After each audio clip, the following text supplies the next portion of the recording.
Okay, there you go. So that's like I could see on the levels that you couldn't hear me, but you could hear the game, and now you can hear the game and me. It's like, yeah. I don't know exactly why, but that fucking thing turned off as well. Now it's just flashing random colors. What? What do you like? All right, whatever. That'll do. It was a DIY. It was Blink. No, it was Breath. Who's breathing that fast? Except with.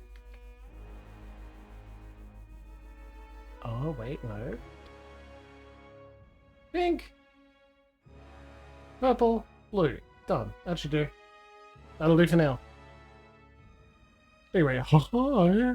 Hello, welcome. It's Tyranny time. I hope you're ready for Tyranny. I'm ready for Tyranny. Can you tell it's not been like a bad day? Actually, it's been a really good day. Hasn't been too crazy, that's for sure. It's been busy. I've been tired. I made one of those, do I want to sleep or do I want to play some rivals? And I definitely wanted to play some rivals, so I did that. Exactly. So you can see my lovely chest, but not my lovely face. And you can enjoy either or both, but still. Yeah. Okay, cool. A more expensive camera is also on the list of things to purchase. Not that I have yet. Maybe later, right? Taliska Storm.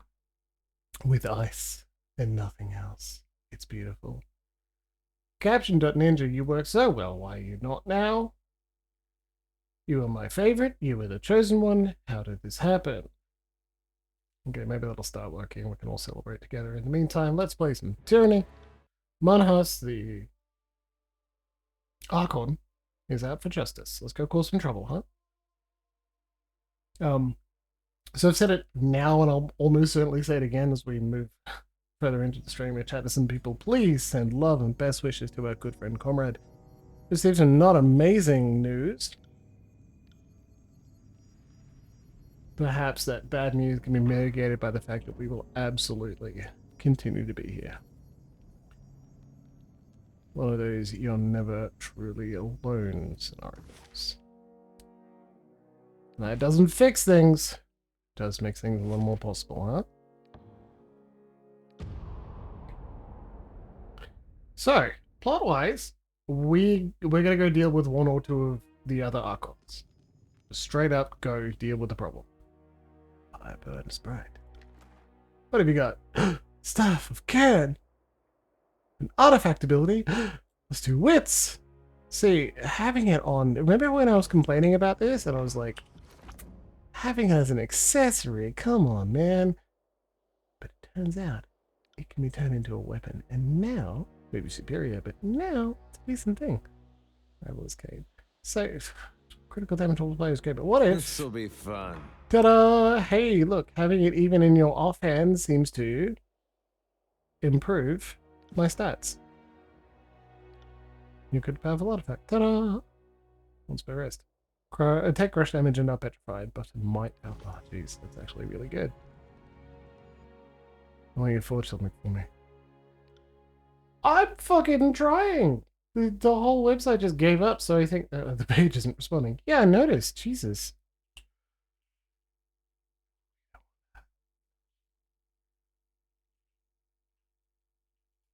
Control A edge. Select all edges. Oh, oh. Oh, what do you think? There you go. You're welcome.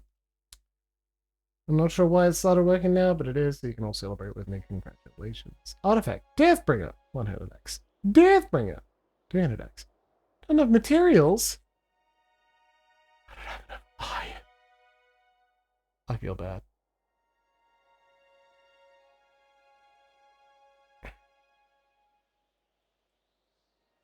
Jesus Christ.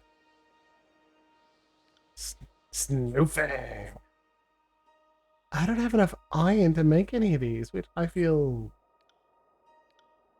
pretty bad about. Like, The whole idea is that I was going to get as many of these as possible. Only Siren. Neat. Hide and nothing else, go for it.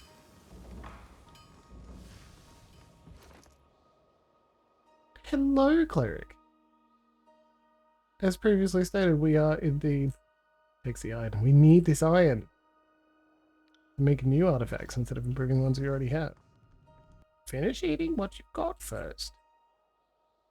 It's Baby K, my son, my lovely guy, he's not in this. She's not in this game. She's in a different game.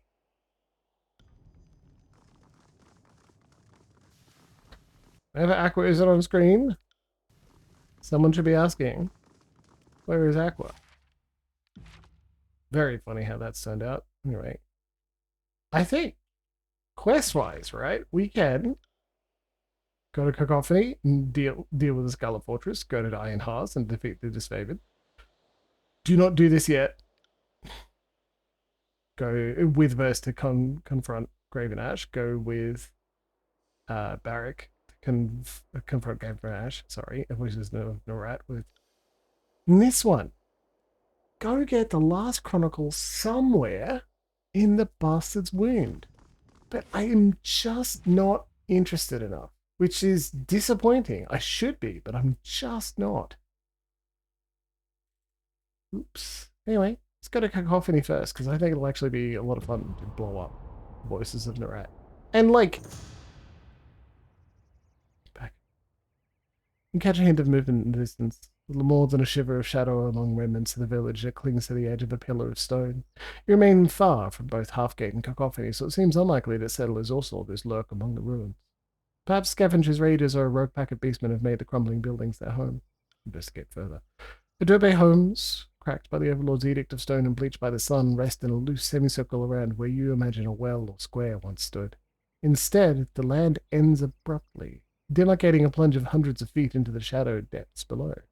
On the windows of several of the houses spills a faint violet light. You move quietly nearer one of the buildings, using it as cover to see within the next house, the near wall of which has conveniently collapsed. Within, you see a group of humans gathered around shards of the zeolith, the pale purple crystals that appeared throughout the stone sea in the wake of Kyrus' edict. As you get closer, you can see that they wear the bare minimum of clothing necessary to preserve their modesty, and their skin bears lines of light that shimmer purple against the darkness within the home. The people within the squat building seem wholly unaware of you, their attention entirely on a shrine of collected zeolith shards that dominates the far corner. The lines of light on their skin seem to trace primitive runes which bear a distant semblance to the markings beastmen sometimes carve into their skin. The people chant quietly, invoking Cairn, the fallen Archon of Stone, to restore their lands and deliver them from suffering. Gil's Shadow crouches low at your side and quietly sniffs the air. Stone see humans, smell of elder teeth, whisper of stone Archon. Think elder teeth will make humans strong, but does not. Speak to them. Step into the open and hail the group, inspiring a commotion of startled cries and raised pitchforks. You open your open, empty palms and consider what you say to them. What are you doing out here? One of the villagers, a lanky man with stringy hair, steps forward. You notice that his skin seems dry and dusky, cracked in some places like the parched earth of the stone sea. His eyes shimmer with violet light, but it may only be a reflection from the zeolith. We commune with the man in the mountain. He grants us his boons and protects us from the cruelties of this place. He shall come to us in time to save us from the Overlord's tyrannical yoke. The other's village is not in agreement. Go to Stone Down Gorge and tell the Stone Stalkers there that I sent you. Murmur rises among the villagers. To the beasts? One asks, voice quavering. It'll be tough, but if this is how you want to live, this is the best way to do it. The villagers nod solemnly, gather the crystals and supplies they can carry, and embark in the direction of Stone Down. Continue on your journey. Ooh. Yeah, Monhas is promoting integration. How and or why would Jimbles do such a thing? Oh, might as well show it off, right? So, Haven't been doing it as long as I'd hoped, and I haven't been doing it as often as I'd like. But Jimbles has got into Lost Factor, as in HEMA, Historical European Martial Arts, German Longsword. And on Saturday, I hung out with some of the students of the class I go to, because they were doing like bonus practice on Saturday. I had 10-15 minutes between Baby Stitches and Baby K, hey, let's go to the park. And then, oh, my sword people are there. Wink, wink. Anyway, I did not do this shitty husband thing of being like, okay, wife, now look after my child while I play with swords for 2 hours. Instead, I spent 5-10 minutes chatting to everyone, and they gave me one of the things they're 3D printing, which is a longsword handle with a piece of PVC tubing and a tip. And it is enough to practice basic, like, stances, guards, and, like, just the wrist movements, which is the most important part. Anyway. I knocked 3 things off.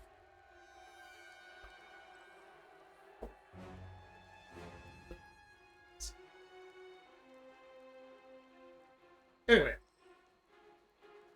I spent 40 minutes or so practicing basic forms that I could find, both online via some videos and the textbook. And that was great fun. I'll be doing it again tomorrow, probably shirtless, let's just face it. That's much more fun. Because since I can't go to the class as often as I'd like, I have to find my own time to practice, which means now. Because I want to be good. Stepping lightly. I don't want to be the best. I'm not going to be the best. I don't have enough time to solely devote to a single hobby. That's insane. But I do want to be good. That's enough for me. Keep eyes and ears open. What do you think? Gonna move a little closer, and then... Creep softly.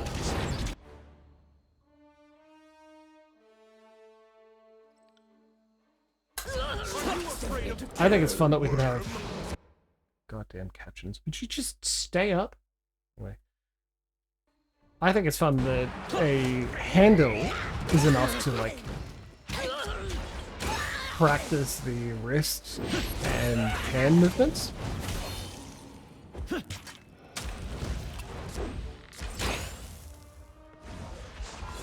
That definitely makes it easier to focus on what I need to be doing. Last Monday, I just couldn't get the simplest, M, it starts with M. Messenet? No. Okay. Not Mildenet. Is this not fencing? Or is it French? It's German. Mutated. I couldn't get mutated right, which is just incredible. I heard the phrase, you were overthinking it, like 1 billion times from one of the kendo experts who's there, learning German longsword. And I'm like, yes, I know. I have the anxiety is the overthinking disorder. It happens. But I can't solve that problem with a simple stop overthinking it. Sometimes the mental health be really mentaling, you know? And it sure was, but it's still valuable practice. It meant that I didn't get enough time to, like, work in Duplinian, or however you actually pronounce it in German, whatever. It was just Mutieren and then Duplinian. So I did that today. I got lots of it. It's good. Let me try. Because I gotta get it right, damn it. Stepping lightly.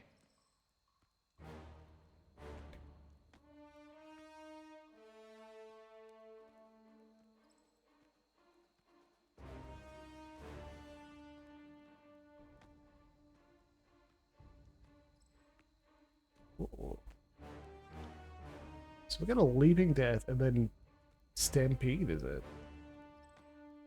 Montate? Well, hello, darling. Please tell me more.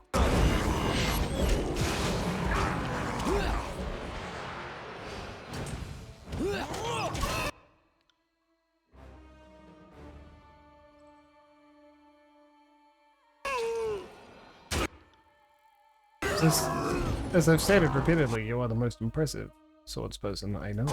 So, also had some other fun stuff that I'll not repeat on camera. Oh, big fucking. That's fucking cool. That's awesome.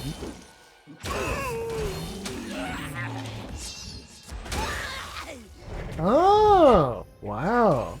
Sorry, I can't. I want to, while it's not entirely possible, I want to practice and learn with a sword, like with a sword that's slightly heavier and slightly longer than others, though, because there's a beautiful bastard sword from Estford Armory that probably won't be available when I try to purchase it, because I insist I'm only going to purchase it later.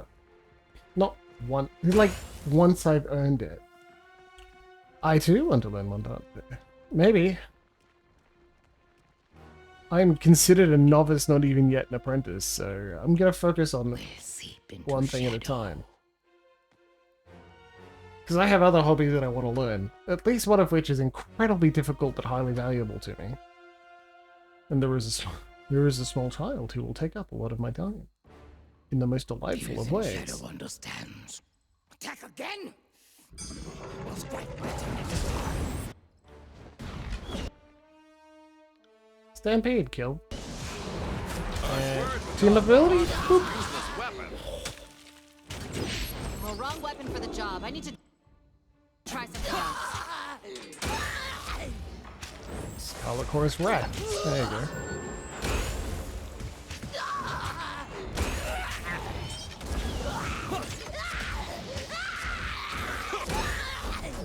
I know it's because we have a lot of people here, right? And because the end of the game is not always, but probably at least in this case, like implemented last, so it's not as polished as the early parts of the game. But like, Quiet down. this is not as large a map as I may have expected. Act 3 is likely to be pretty short, which is fine. Since it, like, you want a big dramatic multiple stage finale? Not always. In fact, in a lot of games I think, fuck, this ending's going on quite a bit of time. It's like Lord of the Rings up in this bitch. Try the round form. But That's it.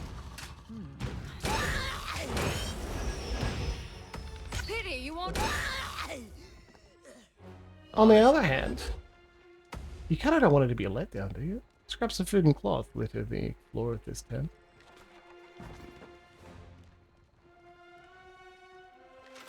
I guess the real point is, how difficult is it going to be to break into this favored camp? Are they going to be actually organized? Have lots of defense and multiple layers? Could sleep here. In case you're not ready for the final fight, which is right here. Also, it's likely to do with the fact that how many people I have. Pelix has been spiked through his rear, degrading displacement to demoralize any surviving Vendrian guard who may catch word of his fate. Thick, dried lines of mucus run down his armor, a gift continually delivered by the Horde soldiers with bitter memories of the Apex campaign. Enemies of the Scarlet Chorus who have not yet earned a spike are left to hang from the cliff and wall until death comes for them. These guys suck. Bodies of disfavored commanders are proudly displayed behind Voices of Norat's throne. The Voices of Norat. Your campaign ends here, maggot of unreason. We have no intention of joining the uncounted corpses littered in your path. We love to see an agent of the court shatter their bonds and declare their sovereignty, but you would have been better served wearing red. The gangs need more talent like yours. At least we can make an example of you that others will remember. We could have been magnificent together, but instead, we will have your bones fashioned into a scepter, your skin knotted into a belt, and your tongue fed to crows. At least crows know the meaning of respect and gratitude. Thank you. Fatebinder, wait. First, pictures are interjection. Voices has been weaving at my loom for years. Pictures are interjection just above a whisper. What are you saying, Ves? I'm saying that he pointed us at Crocus, he led us to Fort Squander, and that he wanted me to learn what I learned there. She counts her points off on her fingers. I'm saying that maybe everything's gone according to his plan, including this.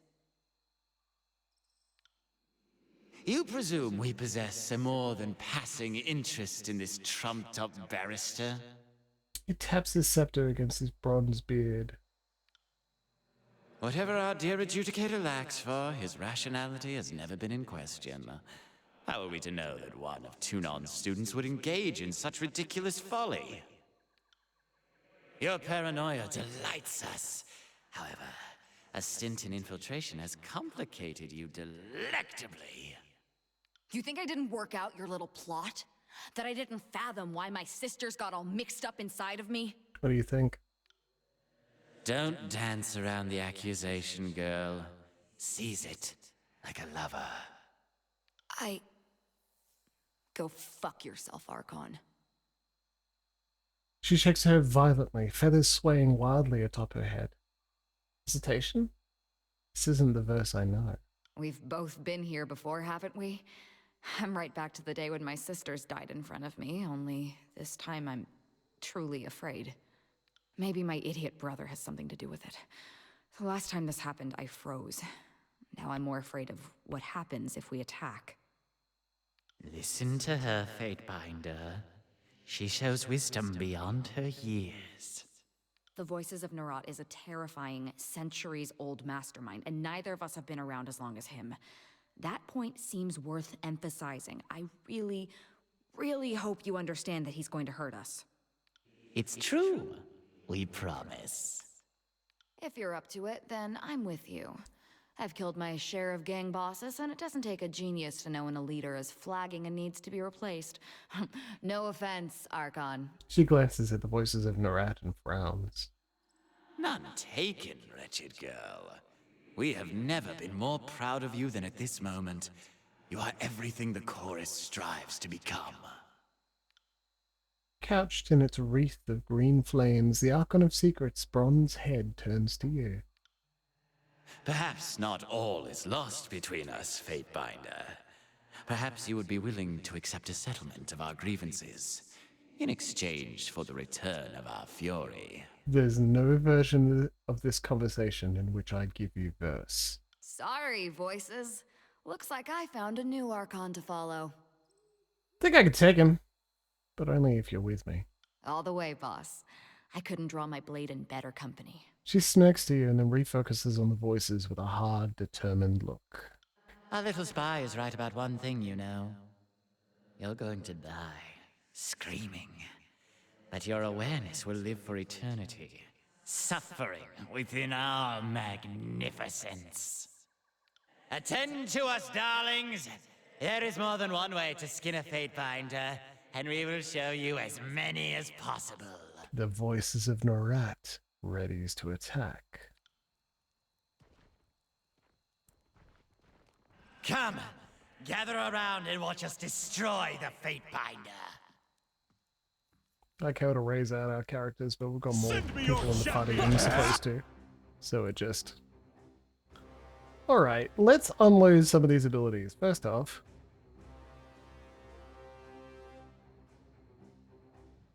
Artifact. Reputation.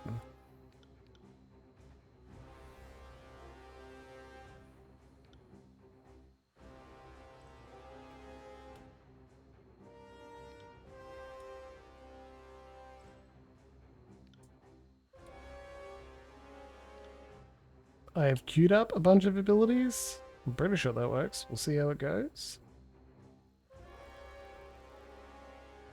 Could use Iron Storm. No, not Iron Storm. What is it? Arrow Storm. Verse and Barret. See that? Because we can. We've got to take this seriously because this is a big fuck. No shit. Not Light of the Grave. Fuck, that's a combo ability.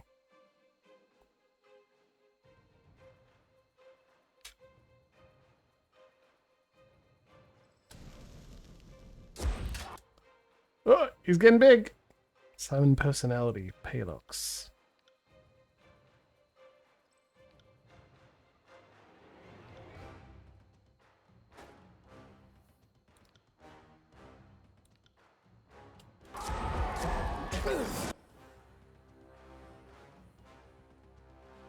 Some Monhas as well. Restore the land.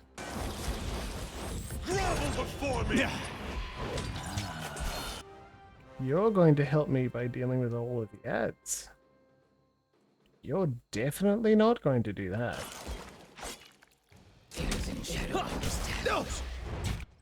Immune to taunted, immune to suspended. Yeah, we need to be careful because slowing the sand.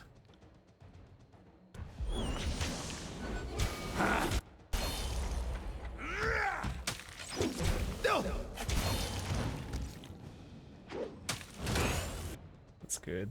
Reactivate that. Keep bleeding. Get a leap. Okay, missile.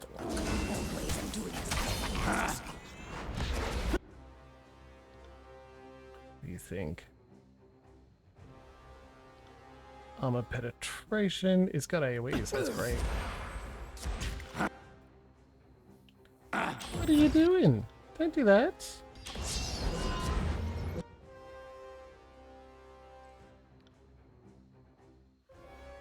Probably can't use any of our debuffs.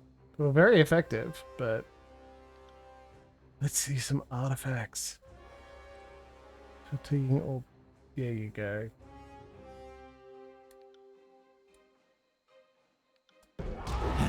You're going to have to kill all of us. Shadow's Fury. Right, now, off you go.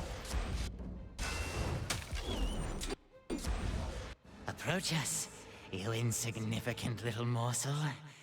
We would have a word with you. The Archon clutches at his robes, the tears of which shine with dim green flame. Say what you would, creature. Whatever the thoughtless rabble may whisper about this moment, don't delude yourself into thinking you are powerful, that you matter, or that someone out there isn't greater still. We came from nothing. Our deeds defined us to the people, and the people knew us as a monster. Did you imagine we were always flames, voices, and secrets? Think on that, you Archon of misguided decisions. Could never become like you. Couldn't you? How much you've changed since this war began. Imagine if you subjected that same pressure to centuries of time. We don't have to wonder, but you do. You have all the time in the world. Something about this strikes the voices as funny. He begins to laugh. Short bursts develop into violent, uncontrollable spasms of insane joy. The voices lets his hands fall from his robes. The very flames that defined him as a shapeless being whip into a frenzy, consuming him as they burn. You hear a distant, incoherent chorus of screams in the back of your head, but as quickly as it rises, it fades to silence. The Archon of Secrets is extinguished before your eyes. No! Not like this! We were so close!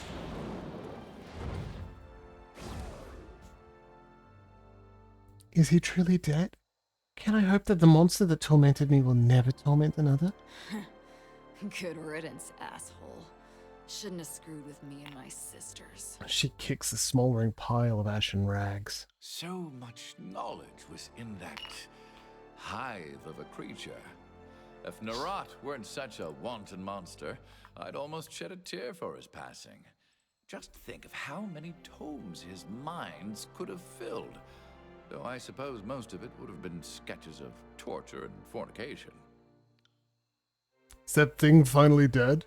I'm actually asking because it was difficult enough to tell that he was alive. Think of all the tearsmen we have avenged, and all that we have set free. Though I do feel a touch of sorrow for all the minds that had to die with him. I hope they are now at rest. She looks down at the bronze mask of the Archon of Secrets, now cold and lifeless. Shadow Hunter and Archon Killer. Terror. Death that stalks and swift silent strikes from darkness. and most feared predator in all of Tears Land. She flexes her black, gleaming claws, pleased.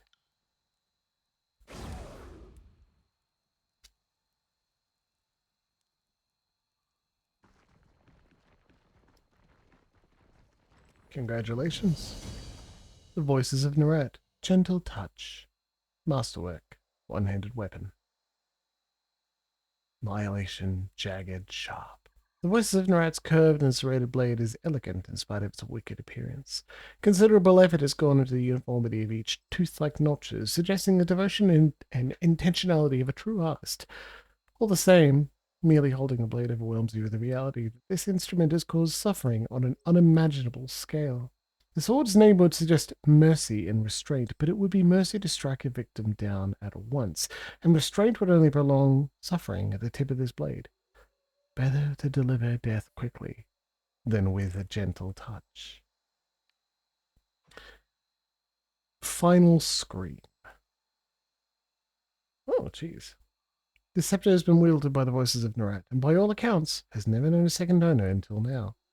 Whoever crafted such a monstrous weapon is a matter of speculation, and isn't beyond possibility that the voices himself was responsible in some bygone era.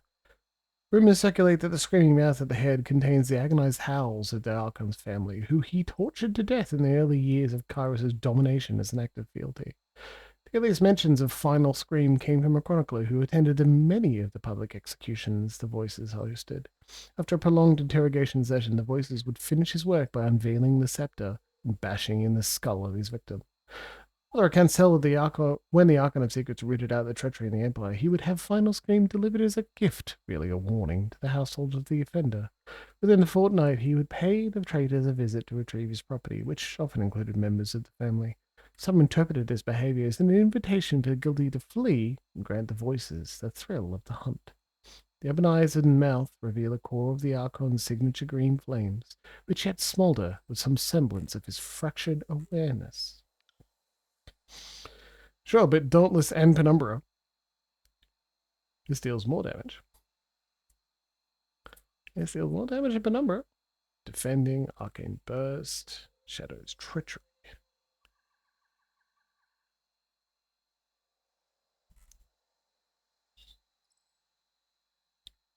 Anyway, it's pretty cool. Deals more damage because it attacks slower. In the back. Looks for quickness. Don't mind if I do. Your power is increased. Whoop. Ta-da! Sick. Travel to the Iron Hearth.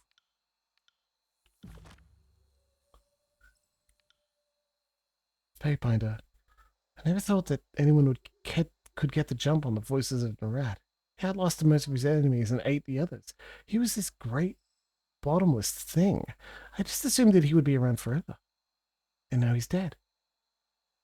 It's hard to believe, really. I'm happy, but he also gave me this life, this name. I hated him, but he was incredible and honest. What I'm trying to say here is that I'm impressed. You've exceeded my low expectations. Do you think the voices is really dead? If we're being honest with each other, I have my doubts. The voices could scheme 1,000 steps ahead of anyone. I can only imagine that he has something planned for his death, some contingency. It could be so complex that we might never recognize it if we saw it. It might not even happen in our lifetimes. If we're lucky. Will do.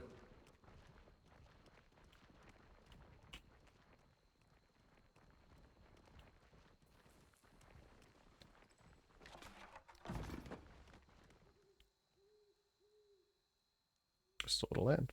Oh, crit. So, extra health.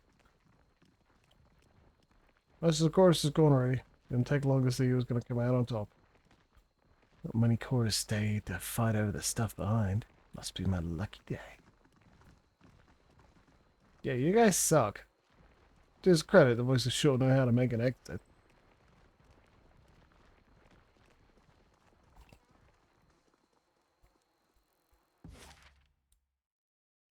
Well, time to go to Iron Hearth. The path bends and a flock of vultures take flight as you come into view of the butcher remains of a caravan team. The carts already appears entirely unlooted, indeed essentially untouched save for the blood splatter and organs. The twisted and torn bodies of 6 mercenaries and 3 baseman haulers lay scattered about, each lying in a pool of their own blood, offal, and excrement. Not far away you locate a few merchants in similar state, their bodies clutching the corpses of their children. Ugh, I don't like that. The massacre displays the unthinking savagery of the Bane. While the ephemeral nature of the entities make them difficult to track, you have little doubt that you will find them between the scene of the slaughter and the nearest old walls. Pursue the Bane. You feel its presence well before you approach, an arcane being of such unmitigated hunger and chaos that its influence pervades the very world around it. Whispers play at the back of your mind, and a hateful aggression pushes you forward, perhaps not entirely in accordance with your own will. Its pale blue light filters through the stones and shrubby trees long before you reach the old walls, and it bathes you in its arcane radiance as you enter the clearing. The entity swirls before you like a storm of pure arcane power, a handful of other bane lurking within its baleful iridescence. Wow, that sounds bad. Someone better do something about it. Can't do that.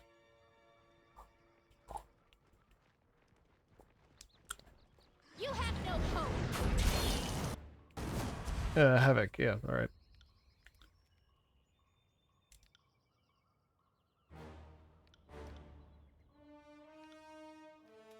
I got it.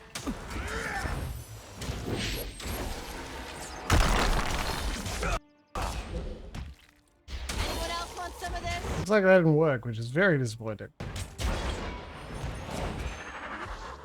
Take that.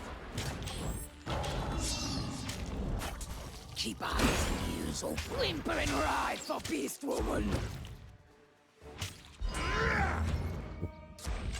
Control yourself. Jeez. Fall before me! Those of you who are into Art of Havoc. Cursed. Sick. Arcane Blast and Annihilation. That's pretty good. Jeez.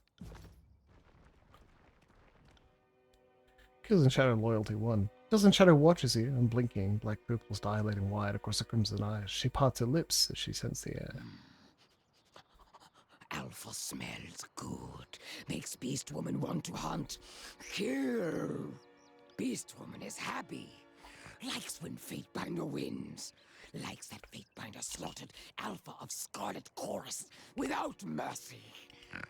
Was vicious, cunning, Archon with many voices. Was Alpha of biggest pack. Means Alpha of Kills in Shadow is bigger, better, strongest. Will always win. Fatebinder wants Beast Woman? Never mind. I'm glad you're impressed. We probably got some dialogue with everyone, so I might just do that when we get to Iron Hearth.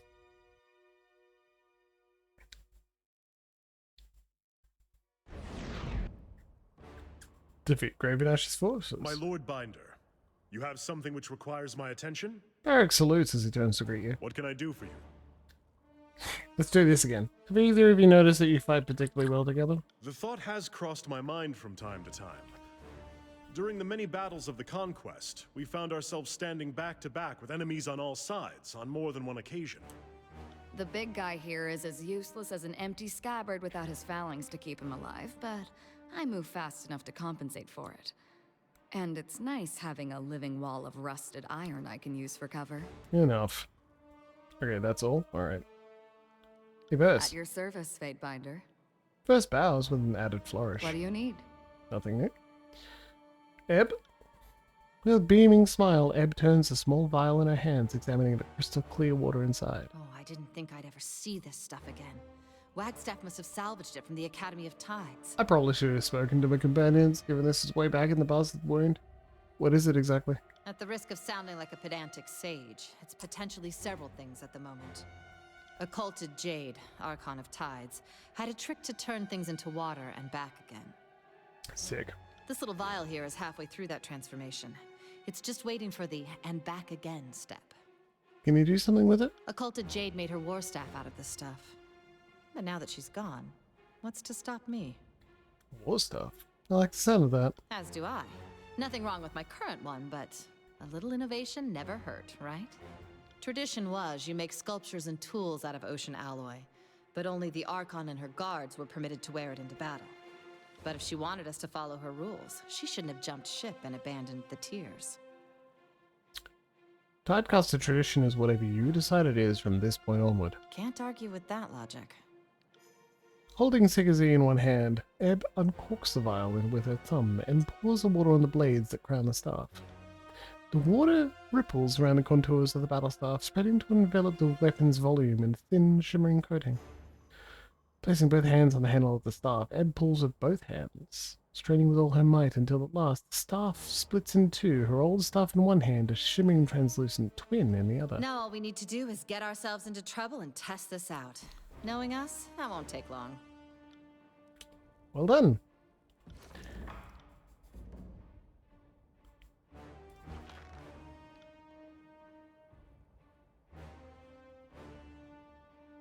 She's got it equipped.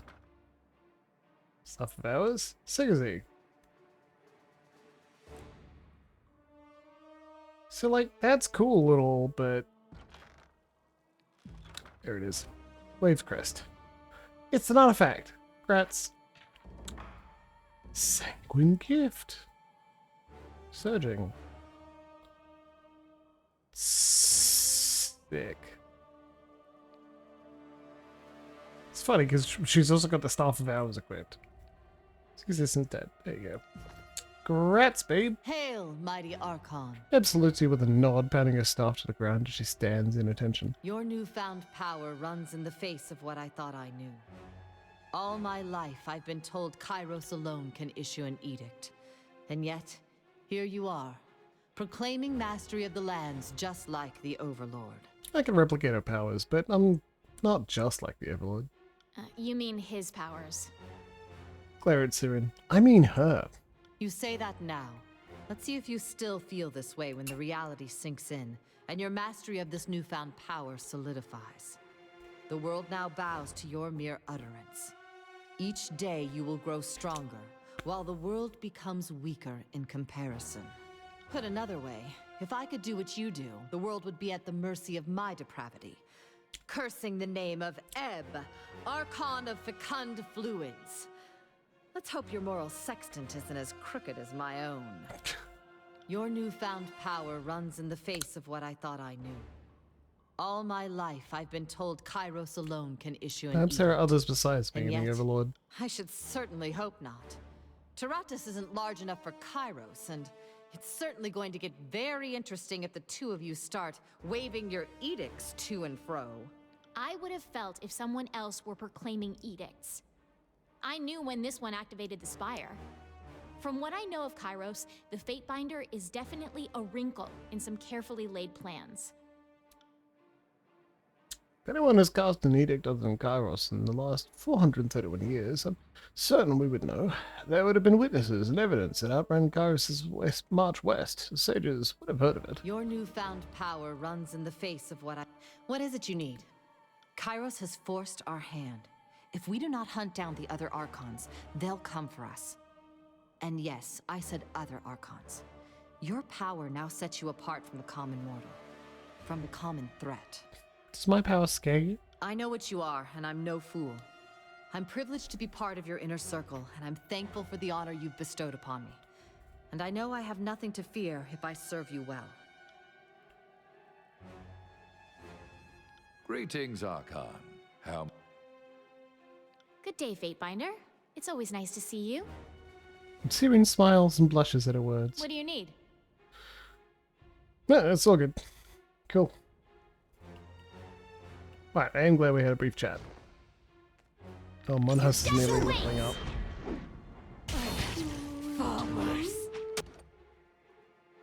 Well, you can get to level 20 then.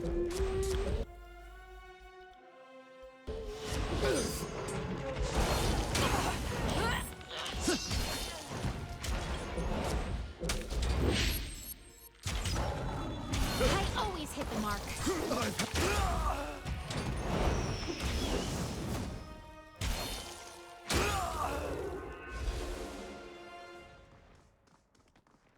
They've all got a lot of armor. More tallies to And the look, they're organized, but it's not huge. So I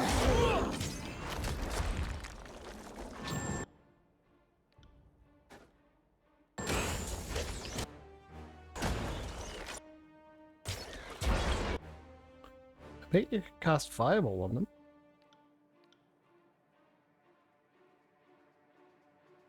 Wait, I did that? Nothing. For the glory of Kairos!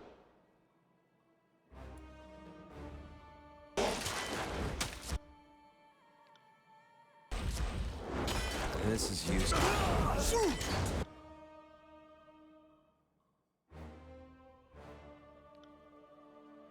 I need to try a different weapon.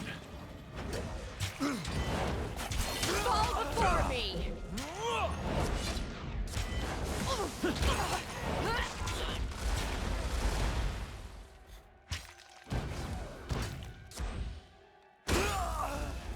Boop. These bones cannot be broken. These feet cannot. I got it. These bones cannot be broken. These feet blurred. Sorry, I can't. I'm sorry, your feet can what? They can't be blurred? There. See? Oja's calling. It's just it's called modded bark. Huh. Neat. A lot of like scraps of lore. Still contains spoils acquired on the battlefield. All of it neatly labeled and organized. Nothing I can't handle. Resolve elixir is just sitting there. Sick. I'll take it. Resolve. There you go. Signet 3. Elixir resolve 1. So law 134. Oh, it's not bad. Yeah, full breath was a surprise. You killed the voices of Narad at Cacophony. Yeah, that probably would make him upset, wouldn't it? 160. Oh, baby, a triple. Not enough to do that yet. We could reduce to 21 seconds and then. There you go. Look at that. That's so powerful. All the goddamn law 125. This has only got 80? Oh, we can make that. There you go. Confused for even longer. She's got 125. Chain.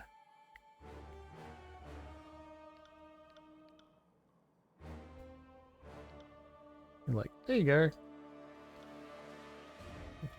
Yeah, that's already going far.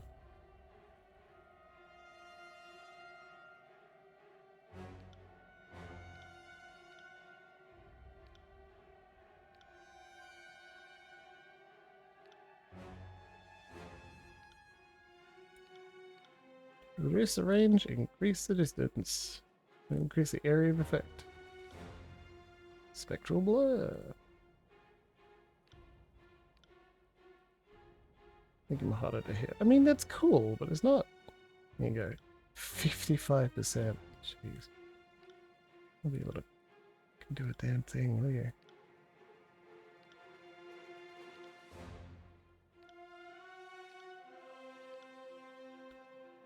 Do you like debuffing? They're in cloud.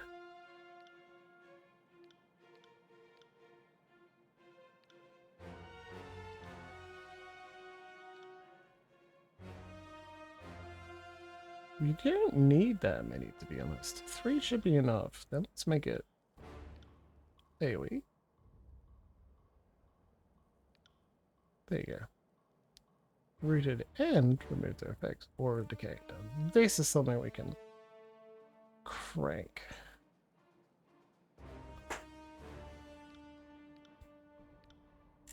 There you go.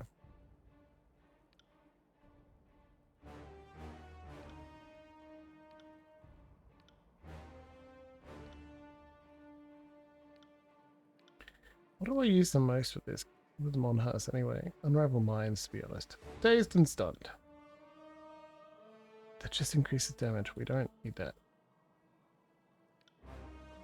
That's what we need. Make it so it really hits. It's been random lead, stasis shield, spell surge. Put an interrupt on it? Probably not. Well, I think honestly that's enough. This is the one I use the most.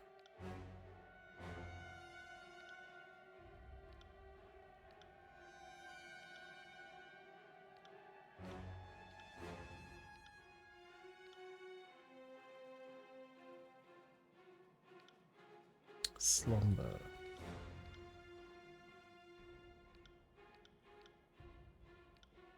And then a wave of despair. Fatigued and dazed. Fuck it, we don't need the extra move speed. Let's just make it hit everyone. There you go. That'll do. Don't need to fear. Taunted, we're not doing that.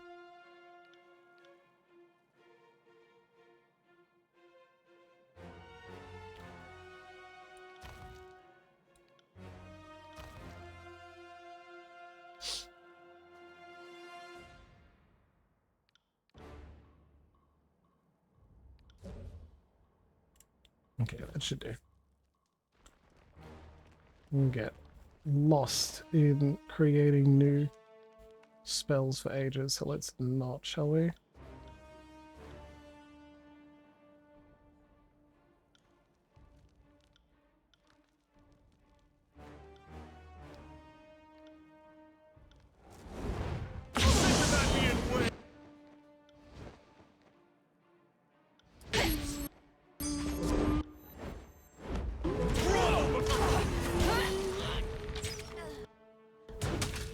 It's funny when I think about tactics before the fight.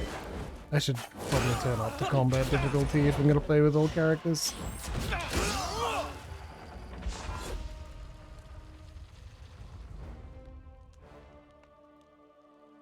Better. Quest updated. Killed all the disfavored. Well, there sure weren't many of them. Have a look here. Good job. Your death awaits! Yeah, we're not going to overthink it, shall we? I'm on. Artifact abilities. Whoa, watch this. Come and face my iron! On your knees, Orb of worm! life.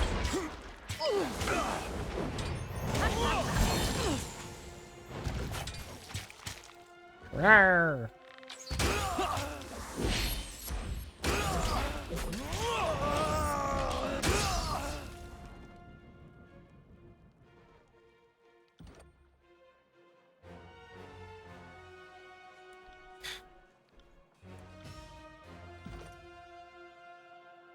It's very good, Canvas Widow. Leaving. Increases combat movement speed. Immune to burn and bleed. Passive.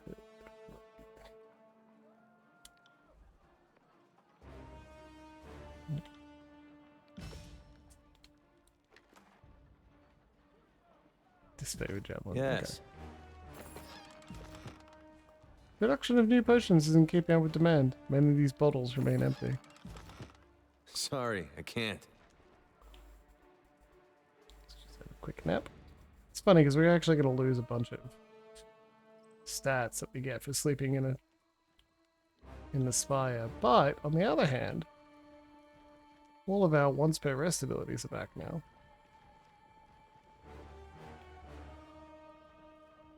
Hi, Marshal. I am Marshal Erinios. Hi there, you Silence idiot. and cacophony tells me that the voices of Narat is dead, and I have every reason to celebrate. But I don't imagine for a moment that you came seeking my gratitude for a job well done. So, you see fit to grace my halls with your presence. This will be the last time. I have no wish to consort with traitors. You have held back this campaign against the Tears long enough. After I grind your bones into the dry earth, my disfavored will take back this realm for the vaunted North, and you will be forgotten. What do you think? Beast Woman and Alpha, two kills in shadow, have come hunt his favorite extinct. After many more than 5 seasons of hunting, finally, now, last Shadow Hunter will slaughter, will devour Alpha to ironclads. Will be Archon to ironclad's bones that are being ground between Beast Woman's killing teeth. Yeah, what she said. Would that I had killed you back in Vendrian's Well. Had I a moment of foresight, I would not have hesitated to twist your head from your neck. Before either of you can make the first strike, Barak steps forward and bellows in protest. Fatebinder, this doesn't need to happen. Please! It is short-sighted for Archon to stand against Archon. The two of you would be more powerful as equals and collaborators. I beg that you consider another option. The Archon Fall would not have this any other way. Would you, Ash? Do not force me into mediating your squabble. The protests of your companions are nothing to me. As far as I'm concerned, they are all as corrupted as you. Archon, no! I am still your good northern soldier through and through. My loyalty, my place in the Phalanx... Gone. All of it.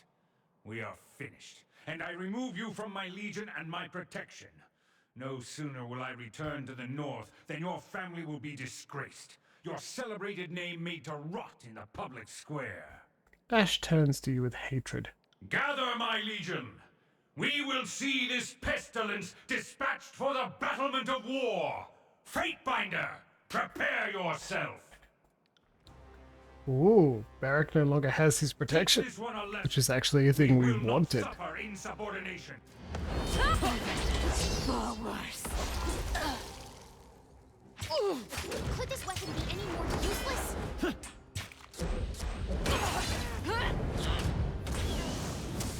I need to try a different weapon.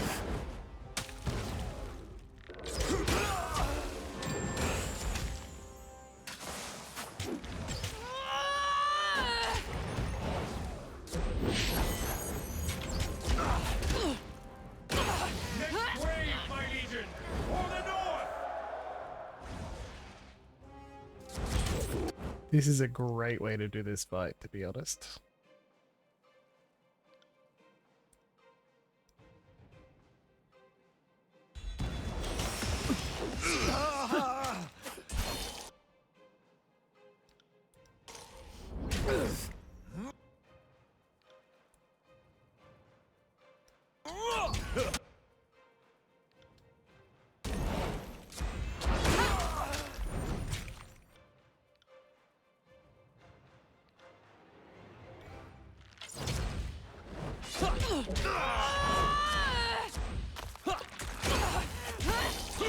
This is not a fight you can win.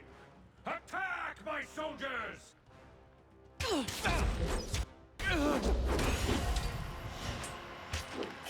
Dodging is so unfair! Hey, we leveled up.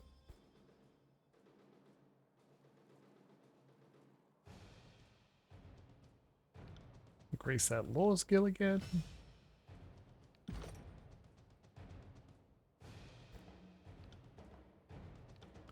So there's an achievement for getting the last tier in any of your trees, and I just haven't. Because while I'm close, it's not quite enough. Give bonus parry. Always riposte. So I need to level up again to get it, which is very funny in my eyes. This is useless. I should try something else.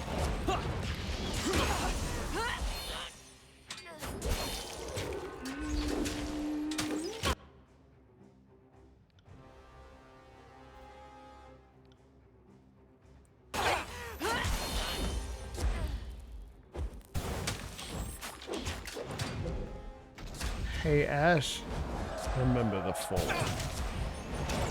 Do you want a duel? You want a duel about it? Just you and me? One on one? Throw your lives away, my northerners! Oh, we're all fighting with you. That's funny. Let's turn AI off just for a moment. Monhas versus Graven Ash. Ignores armor, long lasting. Weaken. Drain. Strength. Artifact. Quicken the dead.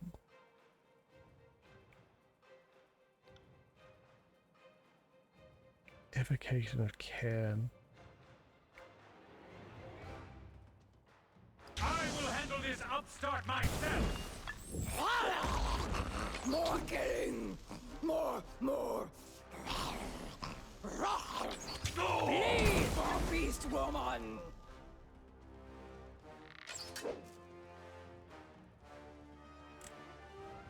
Still stunned.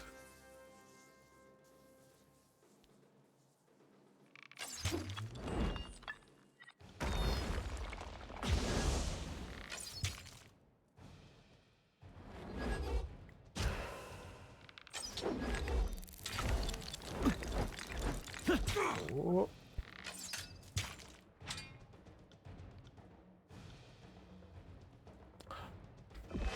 Hello? Quit napping, we have a fight on our hands. Harsh words would cause more harm than this useless weapon.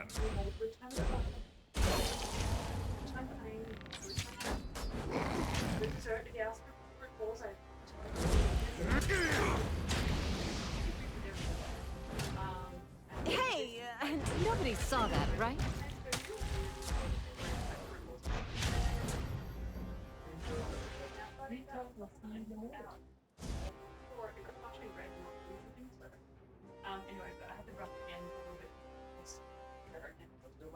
Oh yeah.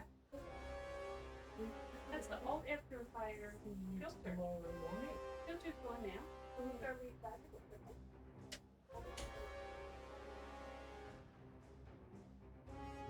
Yeah, so I totally paused the game. Whoops, at least we didn't die. Stricken, the Archon looks down at his blood-stained hands with disbelief. Beads of sweat roll from his brow and glisten at the corners of his eyes. Graven Ash turns his attention up to you. The last of the fight has left him, and nothing remains but the final vestiges of a defeated man. A word, please. Humor an old man and his regrets. Ash glances about the disfavored corpses littering the courtyard. His shoulders quake as his strength departs him. Ash, you can't leave us. The disfavored need you still. Without you... Barrack trails off, his words failing him. The Archon of War's face contorts into a rictus of anger. Bloody sputum leaps from his mouth as he opens it to shout. Nothing. He stares into Barrack's twisted visage, and his own features soften. Peace, son of Barraconin. The North will remember me. All things come to an end, as your friend here is about to learn. Ash turns to you. Say what you would, Archon. You are on a path to incredible power. A path that I walked long ago. There was strength, victory, triumph. Everything an Archon of War should expect from a life so accomplished. He takes deep breaths through his nose as he clings to life. But there was also pain. Had I another century to describe it, I could not explain the punishing agony of my devotion. My soldiers grew to depend on me, and I gifted them my protection. But I also took their harm upon myself. I had the strength to endure for a time. Every gutting, every crushed bone, every death. I took it all upon myself to spare my troops. You must be prepared to do the same. Go on. Your rise to power is no matter of personal glory. It touches all who trail in your wake. When you ascend, You won't be alone. Far from it. There will be others who look to you. You will be responsible for them in more ways than you can know. Take care with those who follow you. Depend on each other. But harden yourself to accept the burden of their love. Devotion can bite deeper than any spear. He looks to your assembled company with a mixture of sympathy and regret. I hope that you are prepared for what comes next.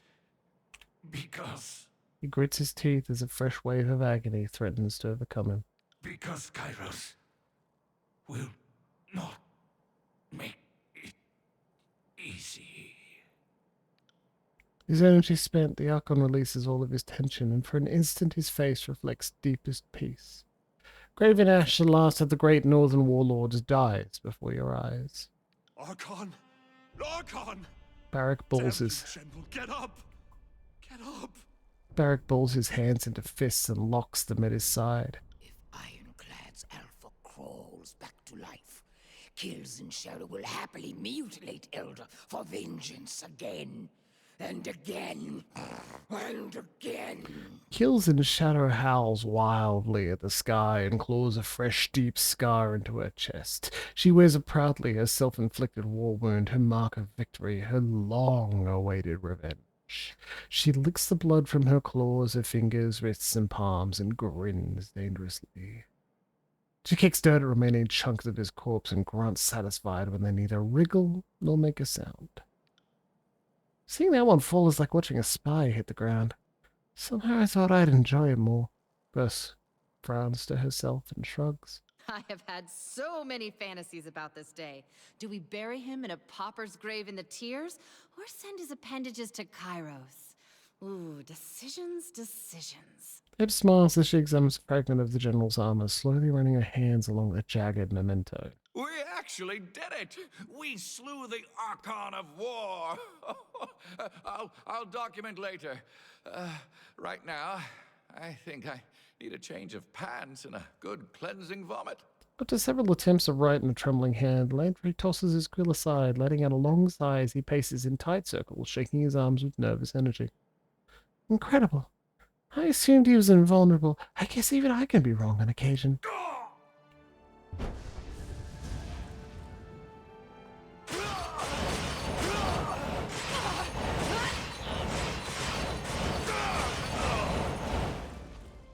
I didn't expect all of them to die.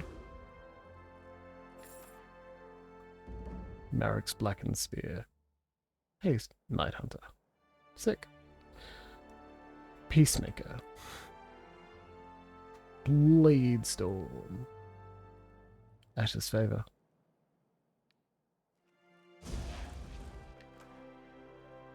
Iron Marshal's heirloom blade. Earthshaker staff fragment. Required the Peacemaker. Do you really wanna take it? These reports list all known Scarlet Chorus outposts and strongholds as well as troop compositions. It's safe to assume that Graven Ash has his own eyes and ears within the ranks of his enemies.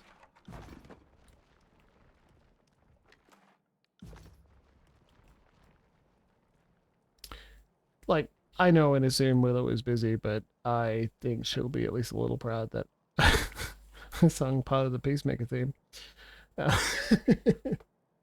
From Season 1.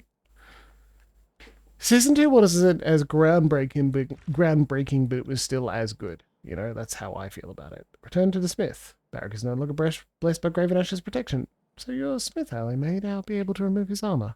Bring Barak to her. Like, it was good. Absolutely, Willow is not incorrect in any way. It was very good. It wasn't as groundbreaking to me, though. I wasn't going the whole time like, what the fuck? What the fuck? How did they two get away? What? That's such a new and fascinating. It was just like, this is good. Approach the cart. We've done this before. Beastman Hauler, examine the cart. Prepare for attack. Ambushes. Sweet. They don't make a prison planet. Yeah, Makes sense. I didn't expect a fight to break out, so this is kind of funny, really.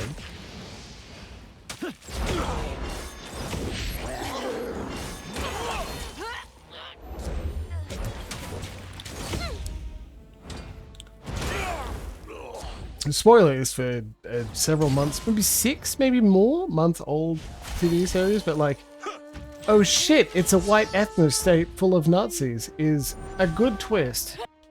Like, good, like not unexpected. Even yeah, exactly, but even funnier that the white son of the Nazi, right? Going, oh, sorry, I didn't think about it. It just kind of happened. Yeah, the way he didn't notice, exactly. But that's an excellent meta commentary of like, of course he wouldn't fucking notice. Of course he wouldn't fucking notice. He's a white guy, right? Sometimes you're just suffused in the culture that it doesn't occur to you. Oh, enchanted cloth slippers completed. Wow. Fatebinder. I'm really didn't expect to see you again. What with everything. I sent to your wipes of palms and in filthy robes. Could take more than a few Archon-led armies to do me in. Glad to hear it, she laughs. You passed the Archon Fall. That's an incredible feat. The legendary feat, provided the Overlord doesn't rewrite the telling of it. I suspect I know why you're here, she glances at Barrack. Getting him out of that armor is no simple feat. It's part of him now. Fused into his muscle and skin. Anything that gets him out of it, well, will be akin to peeling him like a potato. The outside will come off, sure, but it's going to take some of the good stuff with it. I've given it some thought, and I have a possible solution. I don't think you're going to care for it, though. Well, who knows? Maybe it'll be your kind of thing. Thoughts, Barrack? Folding his arms, Barrack remains silent. Wonder if the metal has already protruded into the brain. Senti appears up at Barrack, rising to the tips of her toes. Yeah. If I don't like it, I won't do it. Simple enough. Makes sense. Not sure what the alternative would be, though, except leaving him in his armor. Without ashes of protection, Barrack stands with very little chance of surviving the removal of his armor. That said, I know of a ritual to ease the process. It requires opponents with as much sympathetically in common with the individual as the armor. In a word, blood. Because of the iron in it. Precisely. Very good, Fatebinder. What was the purpose of this rite? Use it for taking malformed armor off the dead without further mangling the corpse. Only the disfavored are worthy of iron armor, and we bury our own with their arms. Then the Forgebound must be preparing for a time when one of these no longer remains true. Go on. Unfortunately, given the connection they ally with the Overlord's Edict of Storms, the blood will need to come from a ruler. Royal blood. Not enough to fill a tub, and what with Kairos' forces reaping the tears of their rulers, it's a component in short supply.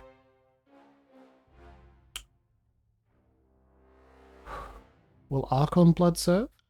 Perhaps in the case of Graven Ash or Tunin, given that Archon blood might have any number of other properties, they'd be very, very hesitant to use it.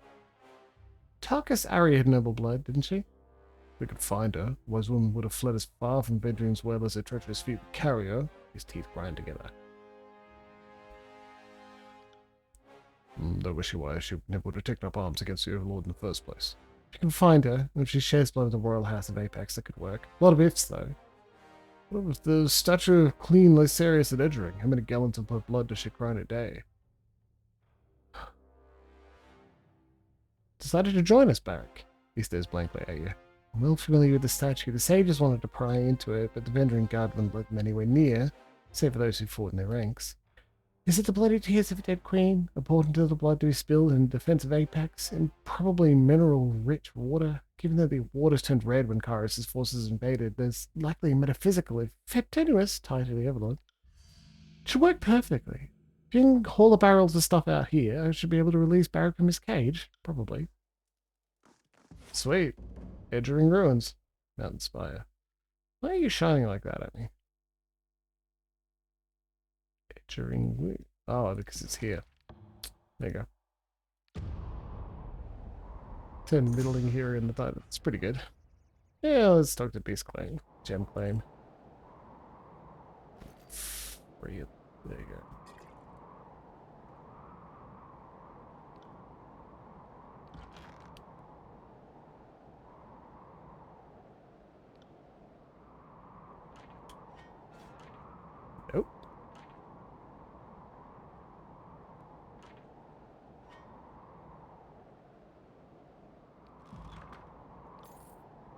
There you go. Enjoy. Well, that's pretty good.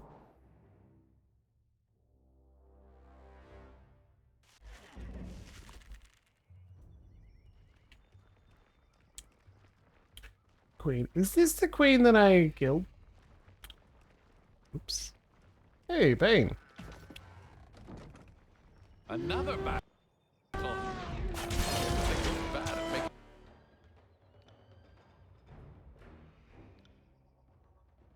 Oh, we haven't rested yet. Anyway, Arcane of Reveling. Friends.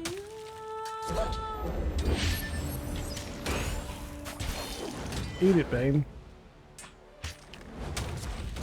Really adopted the enemies. Mysterious device at the top. Paid by Decessor. Oh man! Would have been very useful. Are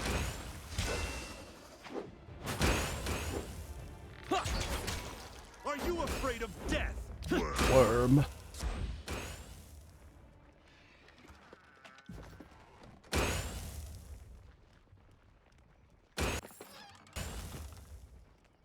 Its cart wheels sunken into the ground. This cart stand abandoned, bereft of the rows of weapons that graced it when he first came to Vendry as well.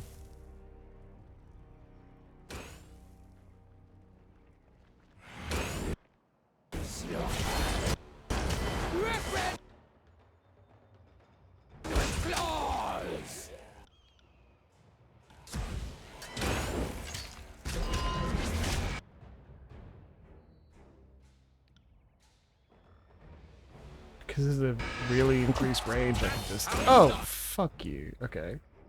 Fear nothing. Oh, watch and learn. Smashed to pieces!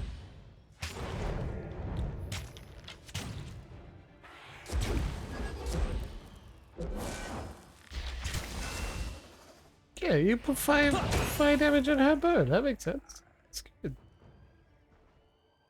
Oh, Punisher one last kill was good. As I've described to at least several very attractive people. Here I am just slipping it in. I can't resist, so I'm allowed to slip it in. Slip it in.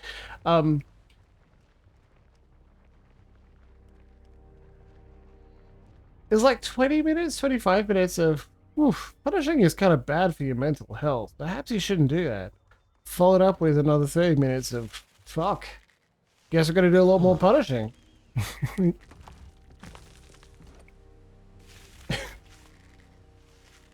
Sure. That's good. Barrack toss. Command Barrack to toss you to the bowl. Letting me a bit rough. You said he'll be thrilled with the suggestion. That's good. Climb on him? Let's just jump. We can just make it. Oh, just me. Okay, it's fine. Go, Monhas, go. Turn the blood to the smith. And I don't know, it's not high comedy, but there is quite a bit of humor to be found in. I guess punishing's bad for your mental health. Whoops, looks like you're gonna punish for a while.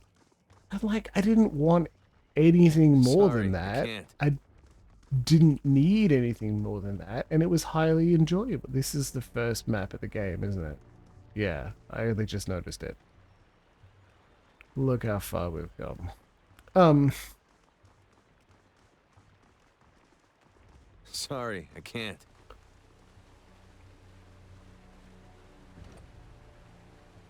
Anyway, it was cool. It's like the stunt and fight coordinators are going to stunt and fight coordinate into a cool movie.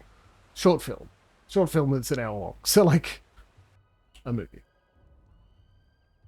And I agree with the comments. I think the interviews John Barenthal gave, where he's like, no, Frank is never happy. It's just he's moved into a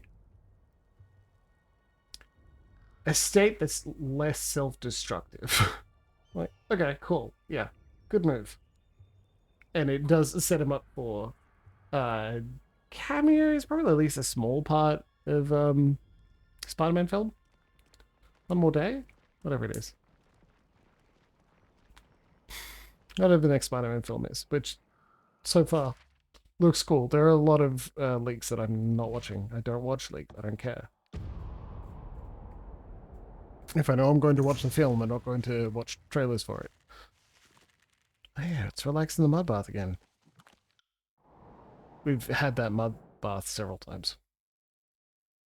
But otherwise, like, Barenthal plays a good Punisher. I didn't expect major plot revelations, and a cool action scene, or several, is worth it. Welcome back, Archon. I do believe I spy a barrel of Queen's blood. Lycentia looks you up and down, frowning with a mixture of interest and distaste. She helps you roll the barrel into the workshop, and the two of you dump the noisome liquid into a large copper tub. All right, Barrack, into the wet. Trundling over to the basin, Barrack places a hand on its lip. He flops heavily into the vat without a word and lies there motionless. Here goes everything. Lycentia mutters and traces a series of luminescent sigils in the air as she circles the tub. The hairs on your arms and the back of your neck slowly rise. The vat begins to bubble, and metal grinds against metal as Barrack releases a prolonged hiss. The smith puts a hand into one of Barrack's sharp spines and slowly draws it from him as if pulling a blade from its sheath. You barely make out Barrack's pained grunt under the workshop's myriad sounds. The shard comes free, with bloody strands of flesh hanging from it. Control life requirement, Jesus. Take Barrack's hand. You slip your hand into Barrack's gauntleted paw and squeeze. As the smith draws forth the next shard, Barrack returns your gesture, the metal of his shell biting into you as your tendons pop under his strength.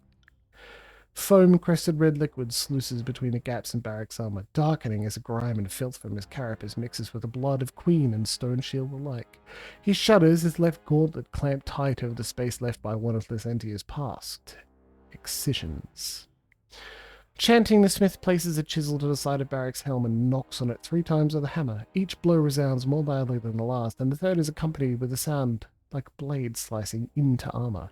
She places both hands on one of the metal spines crowning Barrack's head and begins to pull. He screams.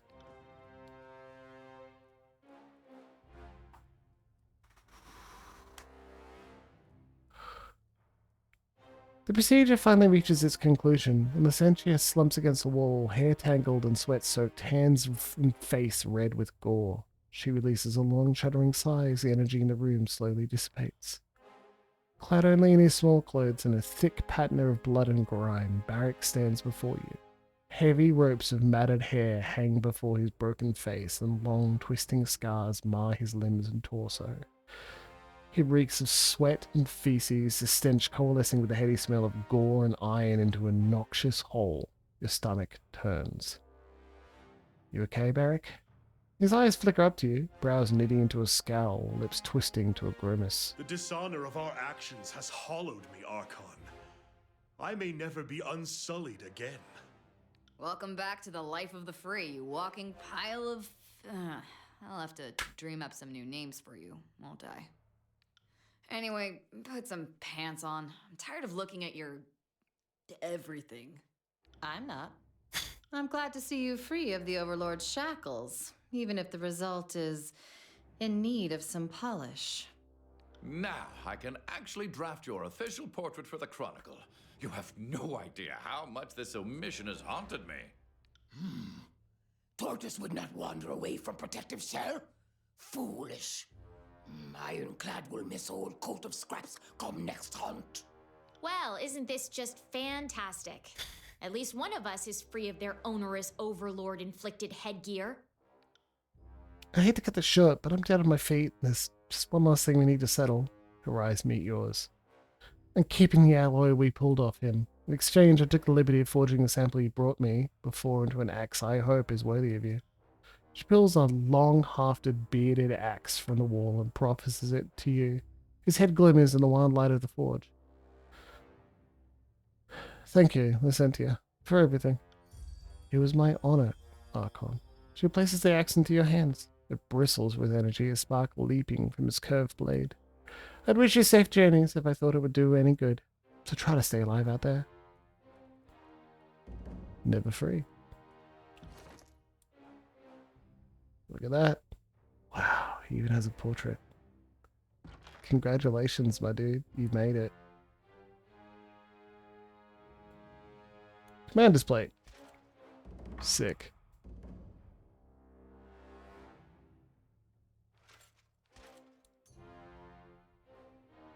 put him in crimsons.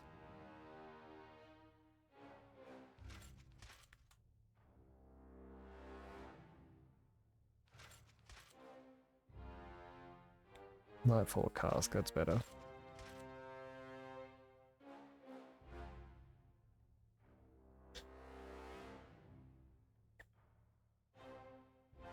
We'll find better stuff for you soon, buddy, but well done.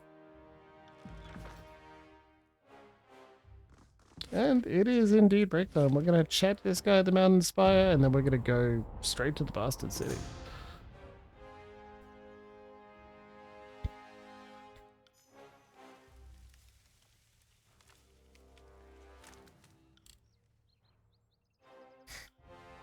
Next time you get to manhandle the snake. Don't mind if I do.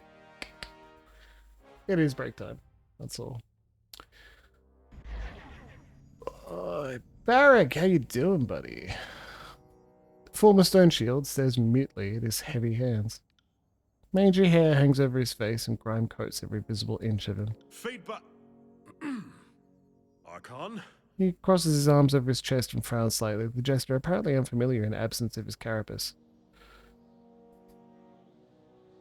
Feeling any better? Yes. The pain has faded significantly. The memory of it, however, I suspect that shall remain with me until I draw my last breath. The great general is dead. The disfavored broken. Everything I have valued in my life lost. And in return, what has the world gained? A stone shield who can choose to lay down his armor? At the center of this all, you. You are an unrepentant scoundrel. You lie, cheat, and steal, twisting everything around you for your bottomless ambition. So you freed me of my shell. What of it? It only proves how little you value my wishes. Glare. Do my words strike close to the mark, then? There remains nothing further to say. Let us do anything else. Oh, jeez, I feel like maybe I should have. My Lord Binder, you have something which requires my attention? What can I do for you? Jeez, I feel like I should have lost a favor and said, dude, grow up. You killed his favorite soldier. What about I killed your leader? Like, that would work. Jesus. Come out this way. What about grow up? You need to think for yourself, you fuck.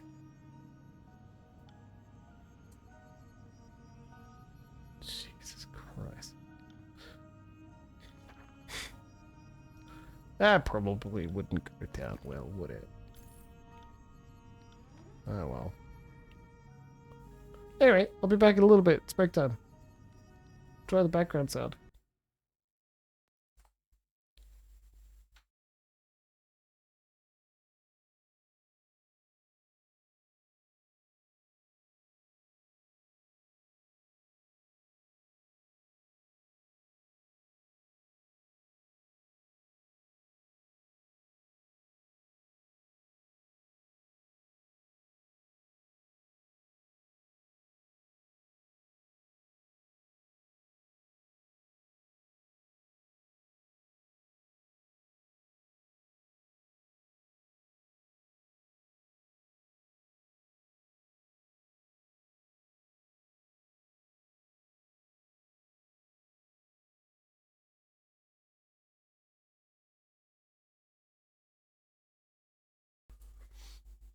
Anyone else notice how I said enjoy the background music and then I alt-tabbed away and it doesn't play sound in the fucking background, so we just didn't have it?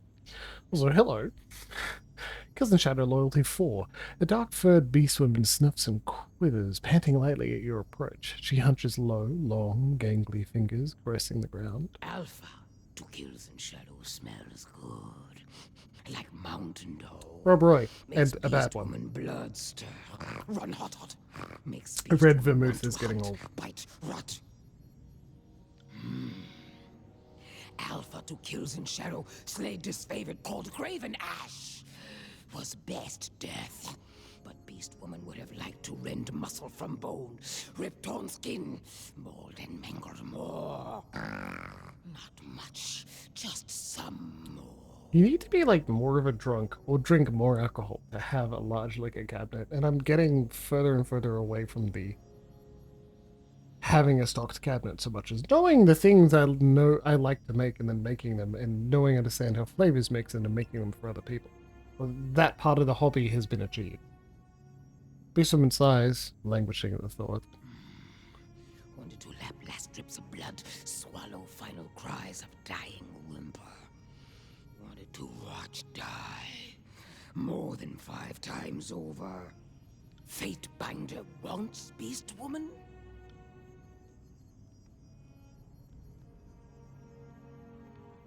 Rest. We're wounded. Now, we're going to the Bastard City. No, we meet our good friend at Ashfield first. What you got for me, buddy? Amidst the copse of blackened trunks, you find a stretch of cloudy water. Faint tendrils of steam rise from the surface in slender curls. Oh, it's bathed in the water again.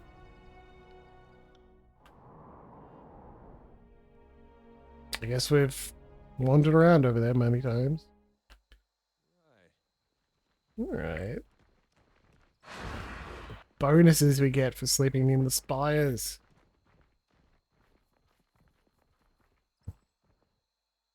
Shadow steps towards you.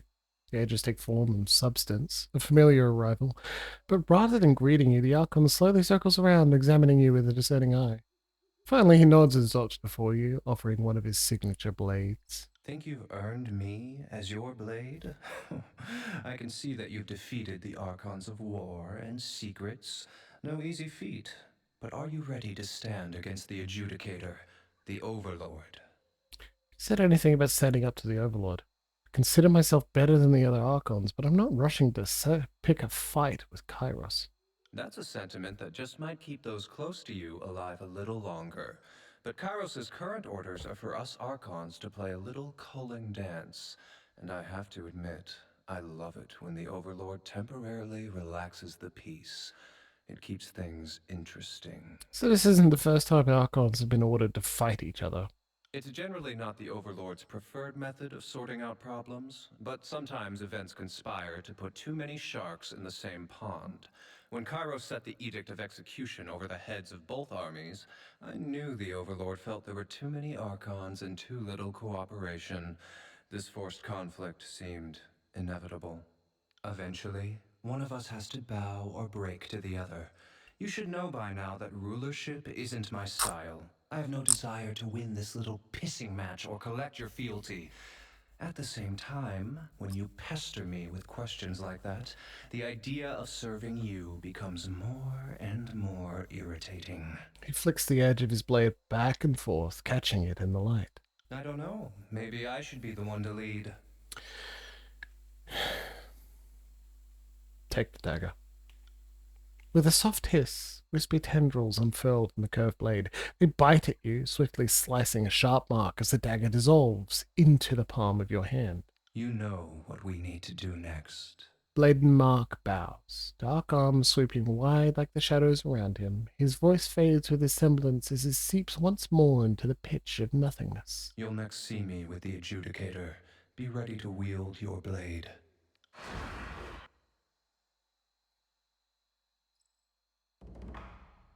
The power's increased. You have gained the loyalty of Blade Mark.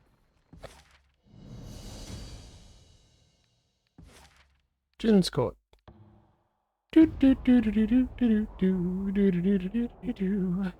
It'll take 3 fucking days to travel all the way to the Bastard City. Along the route to your destination, the road crosses a small river at a tall arched bridge. Turquoise water cascades down a 3-tiered fall, driving a musty smell of algae into the air. It mingles with lilac and sage. I'd almost forgotten what good smells like, First mutters, eyeing Barrack. She sidles closer to you. Hey, Binder, you know what would be a real service to the Overlord? Getting Rust Bucket over there to take a fucking bath ready. She pinches the bridge of her nose. It's been literal years since his last. The Archon of Song inhales deeply, eyes closed, before letting out a prolonged sigh. She looks to you. Smells nice. She nods subtly in the direction of Barrack.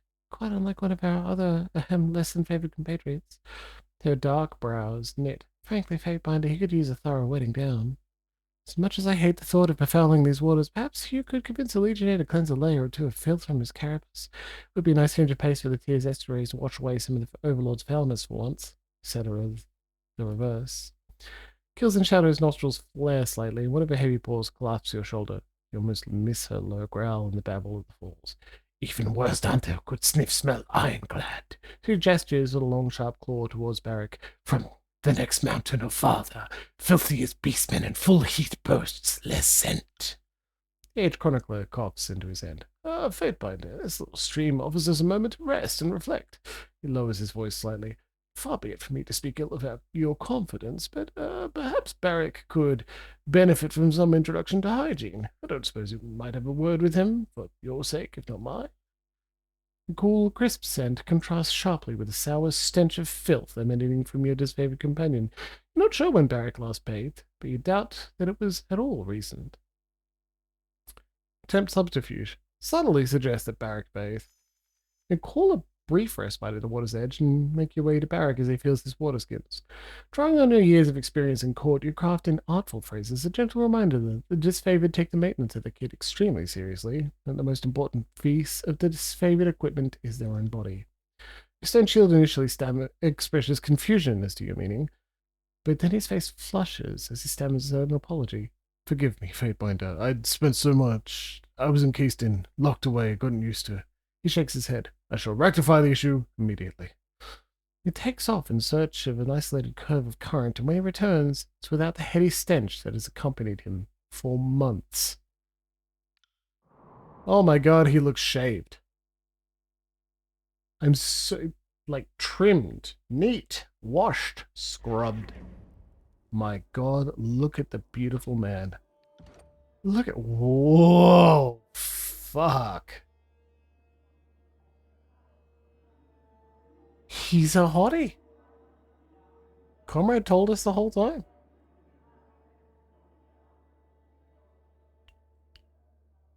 Comrade warned us. Said he was cute. Said he was his favorite. Look at that cute little guy. Surprise. Yeah, Jesus. Hey, buddy. Welcome aboard.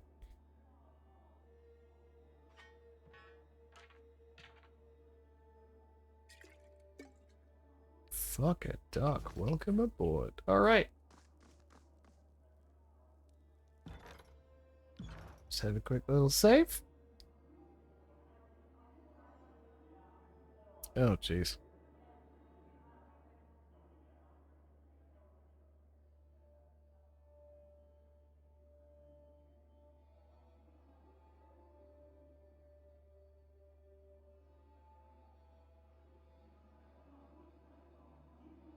Hmm.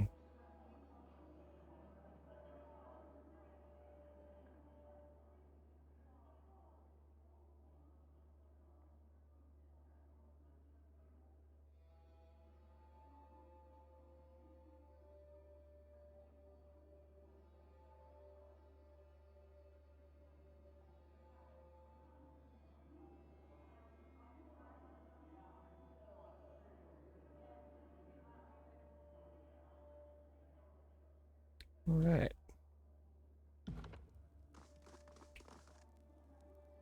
Karis is stated, an imposing sight for both conquered and unconquered alike. Lady Lucretius. No more proceedings will be held for nobles today. This court is closed. This is an outrage. We demand to be heard. This decree is not subject to deliberation. The officers will escort you all out.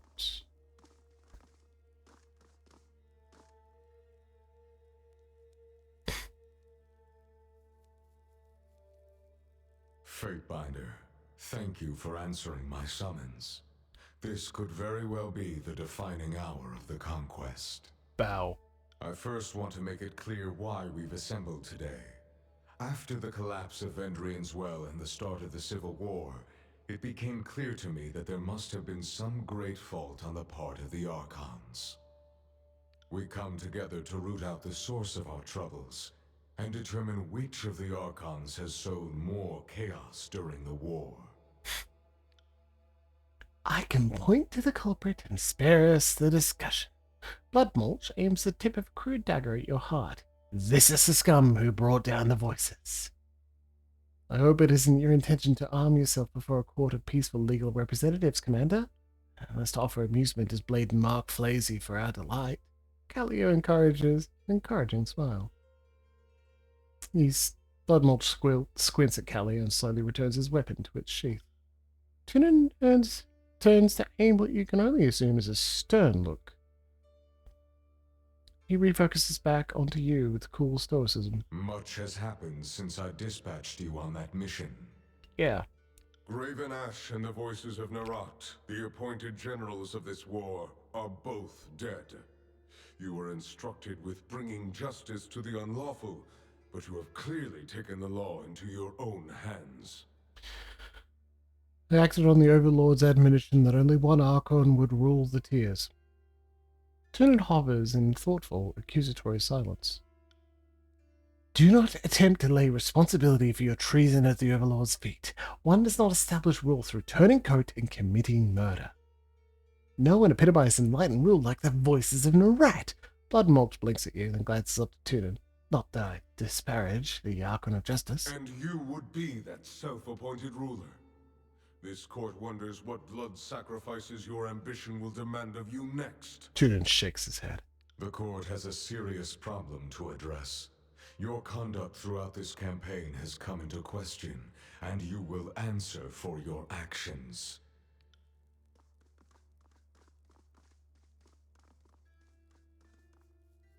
You have made quite a name for yourself, Fatebinder. Stories of your deeds have spread through the tiers, and all of them have reached this court. Some actions have consequences. We will see what your actions have wrought.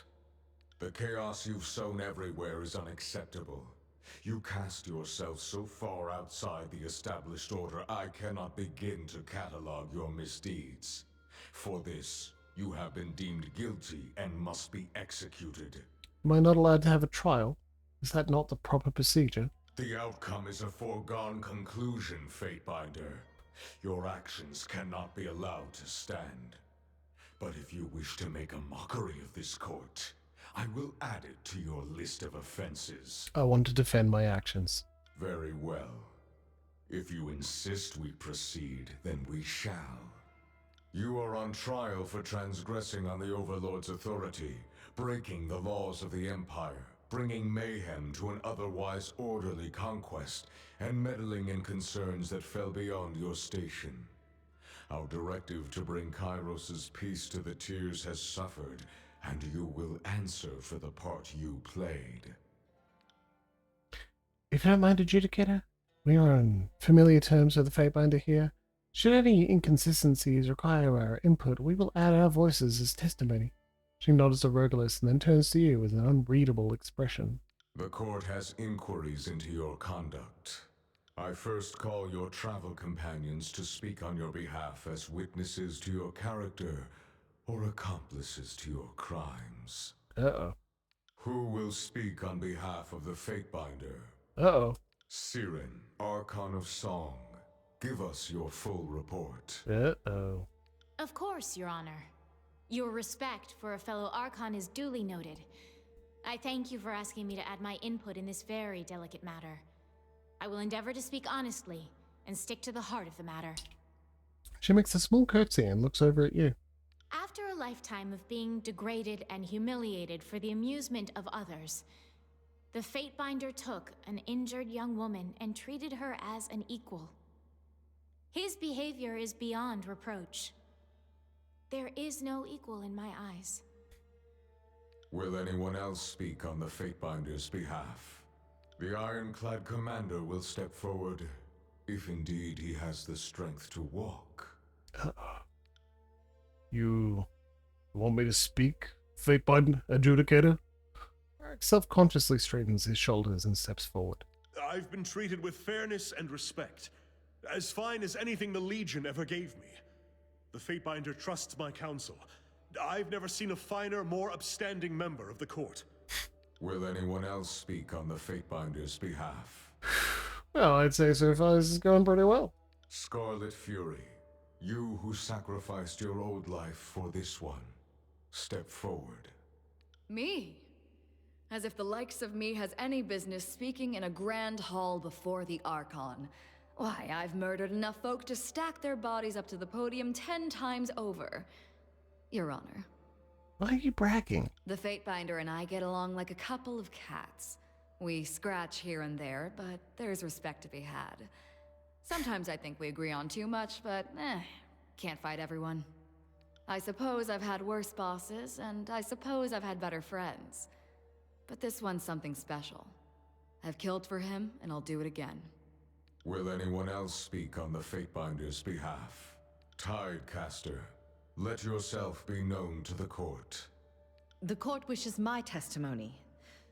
Well then, I am Ebb of the School of Tides, and this room echoes a lot. It's very intimidating. I don't know what passes for glowing praise in this particular court, but the Archon gets my reluctant but uncoerced vote of confidence. Will anyone else speak on the Fatebinder's behalf? Let the aged chronicler step forward. This is what I get for making such good friends. If it may please the court, I will speak true. Not to shoot an arrow of judgment into my own heart, but like having a room full of people, true companions, speak on pain of their own death or negative consequences to say nice things about you is pretty sweet. That's the kind of daydreaming you hope for yourself that leads to, I wonder if at my funeral my friends will say nice things about me. Don't listen to that voice. Hey, I love video games. The people I've spent time invested in have a moment to dramatically declare their loyalty to me. How safe, how secure. I have had the honor and privilege of shadowing the Archon. A dream come true for someone so eager to witness history in the unfolding. I can say, with conviction, I am following greatness. Pull back the curtain. They apparently have, like, positive things to say about you. Oh, that's very kind, Cleric. I appreciate it. If they are, like, Fear 3, they also say things like, they're great. Have their own recorded dialogue for like loyalty, fear instead of like fear high instead of loyalty. That's good design. We love it. Exactly. You get more time, right? I wrote eulogy for my father back when he was like potentially dying, and I haven't had a chance to give it because that shit's complicated. Thanks. I'm not going to go into more detail, but like it's written. I had the time to think about it. It's difficult. It was worth it. And if required, I could produce my travelogue to back my claims. I've noted the good with the bad, and I think you'll find the Archon has been a force for order and balance. Exactly what you should want from a Fatebinder. Will anyone else speak on the Fatebinder's behalf? Potentially, it's like why these sort of party-based high fantasy epics mean a bit, maybe mean a bit more personal to me, right? These moments, this happens in Neverwinter Nights too. Yeah, you get a moment to go through a trial and you can bring witnesses up who say nice things about your main character. If you're self-inserting, well, that's pretty sweet, isn't it? Let the Beast Woman come forward and offer testimony. I would hear her speak. This is not going to help my case. Archon barks orders at Beast Woman. Thinks kills in shadow will obey. She cocks her head to one side and stares at the Archon for a long moment, her lips twisted with barely contained violence. Then, with a peeved huff, she lopes forward. Beast Woman follows only toughest, most vicious Alpha. She puffs out a bare chest, proud and flaunting. Alpha to kills in shadow has slain and rip-slaughtered ruthlessly, leaving trail of prize corpses through all of Tyr's lands. His best fighter can make even ironclads flee, yelping in fear. Will not find better predator elsewhere.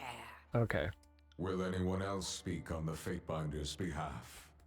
Good thing I could bring all of my party members. Evidently not. The time has come for the Fatebinder to offer his testimony. You were tasked with bringing order to the conquest of the Tiers, and yet you ignored your directive from the Archons. Do you hold the conquest itself in contempt, or did none of the ruling factions convince you of their worth? The lieutenant maintains a stoic exterior. Something about the incline of his head speaks of rage, restraint, and, perhaps more importantly, curiosity. Supporting Archons who already proved themselves lacking would have been a waste of progress. I recognize a better way to unify the Tiers. You make a better argument than I would have credited. If the Archons performed beneath their capacity, then I can understand why you sought a different route.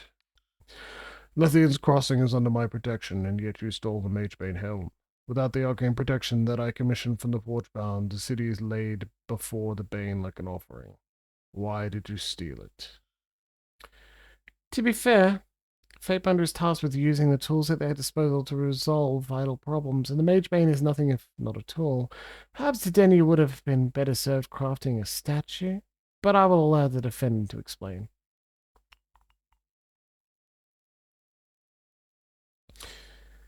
I couldn't allow the Bane to impede my efforts to restore order.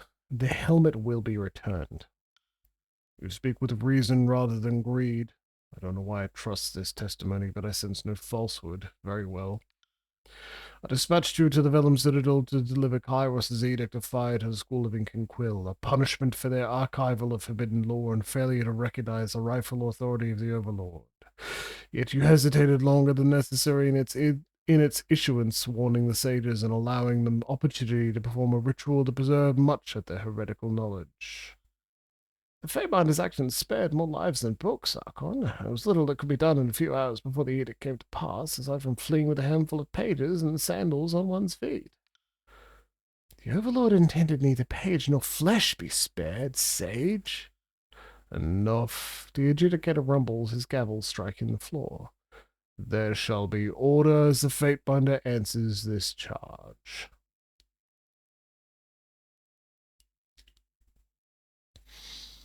The Archon of Secrets claimed to have spies among the sages. He personally requested time for them to escape. As I had no strict deadline for delivering the edict, I honored his request. Yes, blame the bronze-headed bastard, Siren whispers gleefully. Narat's such a believable scapegoat, you basically have to throw it to the wolves. The adjudicator silently considers this. The request of an Archon could certainly buy a few hours reprieve from an edict if the circumstances warranted it. He nods slowly. You showed appropriate judgment in this situation, though I harbor suspicions of the Archon's motives for the entreaty. You resolved Kairos' edicts of storms with a legal contrivance. What's more, you spared Stalwart's ruling bloodline, circumventing the edict's very purpose. Did you think the Overlord's fury was a riddle for you to unravel? If the Overlord's will can be overcome by a legal loophole, don't you see the implication? Kairos is fallible. Oh. For a long moment, the only sound is the whispers of tuned, shifting robes. When the Archon finally speaks, his voice rolls through the chamber as implacable as a headsman's falling axe. You presume to understand the Overlord's will? You believe that armed with a modicum of research and idle chatter, you have outwitted the Overlord? I find your claims as repugnant as they are naive. During the conflict against the sages, our forces secured a caravan and uncovered a veritable trove of forbidden texts the sages had smuggled out of their libraries. Rather than feed it to the pyre, you kept it for yourself, giving that which you deemed inoffensive to the voices of Narat's lieutenants. It leaves that in the air for a long, quiet moment. The court charges that you possess forbidden knowledge. How do you answer?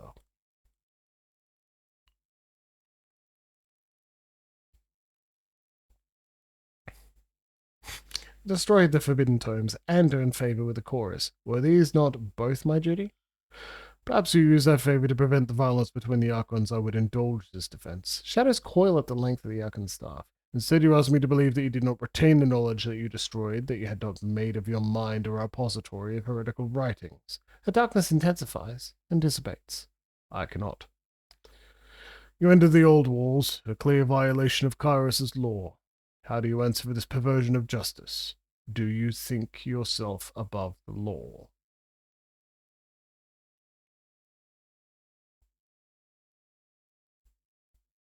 Does Archon's privilege not grant an Archon the right to administrate their domain as they see fit? Do not my spires rise from the old walls? Do not my senses flow through them?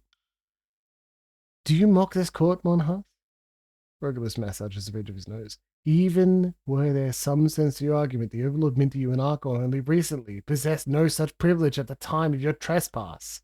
Didn't waste a matter while studying in silence. At the city of Halfgate, you killed the garrison chorusman who lawfully claimed it. A dozen of Kairos' servants bloody the streets in your wake.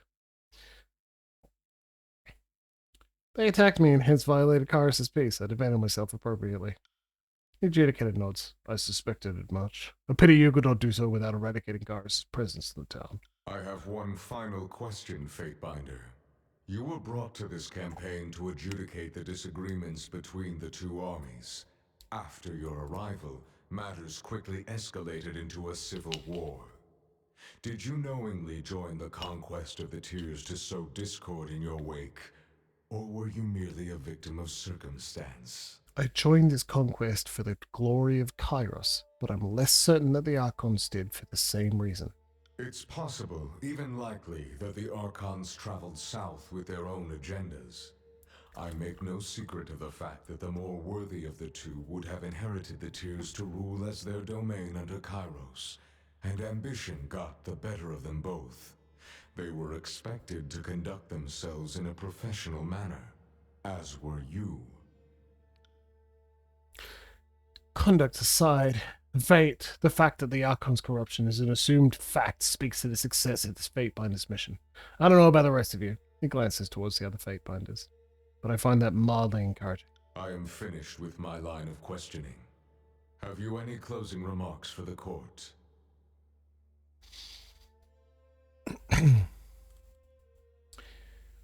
Years have shown me that war and conflict can change the face of the Tears. I am the hammer that pounds ore into a workable shape.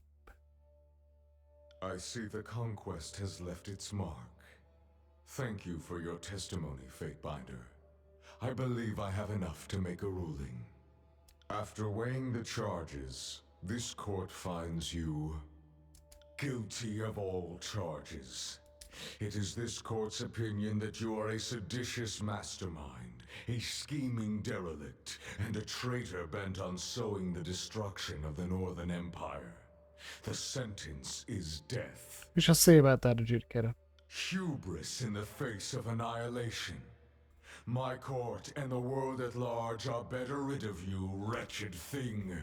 Blood and Mark, execute him.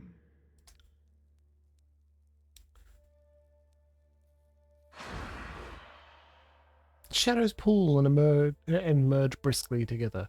Long wisps like blades billow, twist, and snap as Bled and Mark emerges from the coalescing darkness. Against the expectations of the room, his deadly focus falls not to you, but to Tunin. Forgive me, Adjudicator, but this dagger now cuts for another Archon. I'm going to slice you from throat to thigh and bleed your insides out, but I'll make it quick. Carve quick, deep, to make prey scream. Beast woman will help human who is shadow hunter, who is like tribe.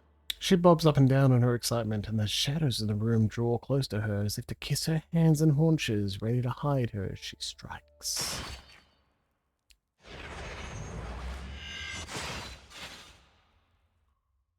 The Archon of Justice floats with utter equipose, an iron grace, stolid and unmoving in the face of Bled and Mark's attack. A myriad of shadow doubles converge on the Archon, darting, slicing, and skewering with dripping black blades, as deadly as they are immaterial, but the adjudicator makes no move to dodge. Instead, he merely snatches one by the throat, and lifts it high before him. The shadow immediately begins to seep and dissolve into nothingness, slipping with a hiss through black-gloved fingers. But before it can escape, the adjudicator slams the haft of his gavel against the ground, rocking the court with a staggering shockwave of raw power. A blindingly white light flares from the head of a gavel, and the wisping, thrashing shadow in Tunin's grip snaps harshly into the very solid form of Bled and Mark, sneering with pain, as every last shadow in the room burns hotly away. A cur, believing he has severed his leash, would bite at his own master's hand. The Archon I must bring you to heel, yet again. The Archon's voice reverberates with disdain, rattling the room's walls when he speaks. I removed the binding of shadows. You have no hold on me. Adjudicator, who taught you? He grasps a ragged breath, face turned against the searing light, expression twisted in agony as his skin singes and begins to peel away. He chokes and writhes against Tunan's grip, but every dagger he draws dissipates in the harsh glare of light. His skin burns and his clothes smoke, and finally a jagged cry escapes his throat. Did you think the Overlord favored you because she spared you once? Did you believe that she would one day allow you to defeat me? That she would entrust you to me with no sound means for discipline? Tunan lifts Mark higher into the light. Sorry, kid. Can't help you after all. Don't worry. Won't die. The assassin twists enough to look at you. He grimaces a wistful sort of half-smile. His eyes widen as a light bursts through him in several places, disintegrating whole chunks of his body. Begone, and reflect upon the consequence of your choices, Archon of Shadows. Suffer in a state of endless illumination until I deem you have corrected your misbehavior. Begone, Archon of Shadows. You bring disgrace to your very station.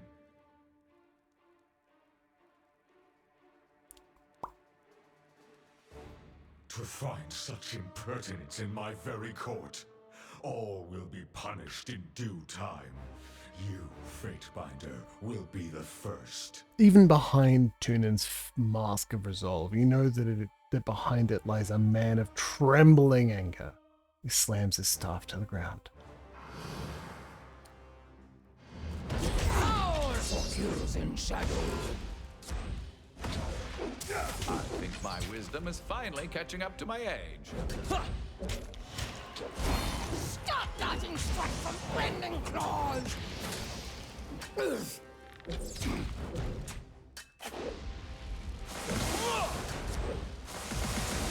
Fucker's got a lot of health. Grovel before me!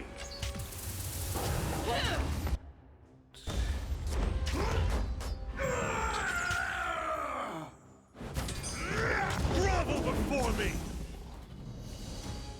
Okay, can I say one comment? Come on. You have learned much in your few years, Archon. Striking down our kind is more than the swinging of a blade or pounding of a mallet. There are Kairos' laws, and the laws that govern our natural order. I fear they often diverge. I have broken the laws of nature for too long. Life should end in its course. And this is my time at last. Through the pain, you can hear something like a satisfaction in Tunan's words. Kairos is coming. An army swifter and more dangerous than Disfavored and Scarlet Chorus combined makes for the Tears, propelled by the Overlord's will.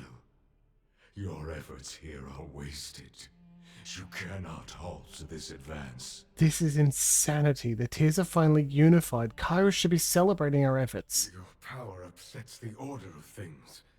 These reinforcements departed to ensure that we followed Kairos' demand to settle amongst ourselves the strongest Archon.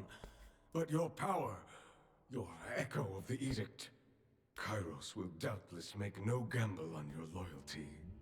If you would sue for peace, supplicate before the Overlord. Shout it from the mountain spire and spread missives across Tyranny. Make as public a display of your fealty as you can. Hence did I earn the mercy of the Overlord. For the sake of the Tears, I hope Kairos retains some of the mercy that she possessed when first I came to be called Archon. Tunan raises his arms up high and looks at the ceiling of his court. With a flash of arcane power, the Archon is no more. The Adjudicator is fallen. I never thought the Paragon of Kairos' justice would see himself judged, much less in his own court. That's chorus justice for you. No matter how tall you may stand, someone below is eager to watch you fall. Kairos' puppet is no more. Ebb pounds her staff to the ground in triumph. This is a great symbolic victory. We have smashed the public face of Kyros's lawful and legitimate control of the Tears. This will be remembered as a day of liberation. If you had told me this morning we're going to slay the oldest living Archon, I'd have thought you mad. Sketching what remains of the Archon of Justice, Lantra's hand moves with hurried excitement. I bet I never thought it'd be done in by one of his own fate-binders. His downfall will make for a most amusing chapter of the Chronicle. Archon was not so tough. Like all creatures, grew weak from too many seasons. Was Primus favored for too long. Became weighted with too much arrogance. This is incredible, Fatebinder. We just destroyed Kyrus' personal judge and executioner. If there was ever any doubt of your power, it's gone now.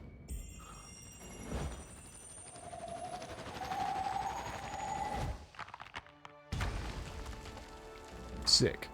Travel to the mountain spire. Render judgment. When critically hit, steal all of their armor.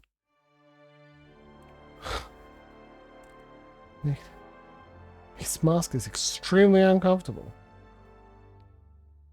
Everyone should feel protected under Kyros's laws, but no one should feel safe.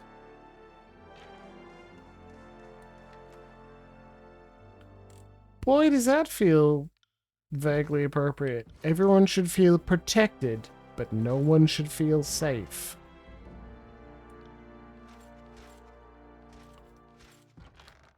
Yeah, here you go, Barrick. You can wear the Mage Bane helm.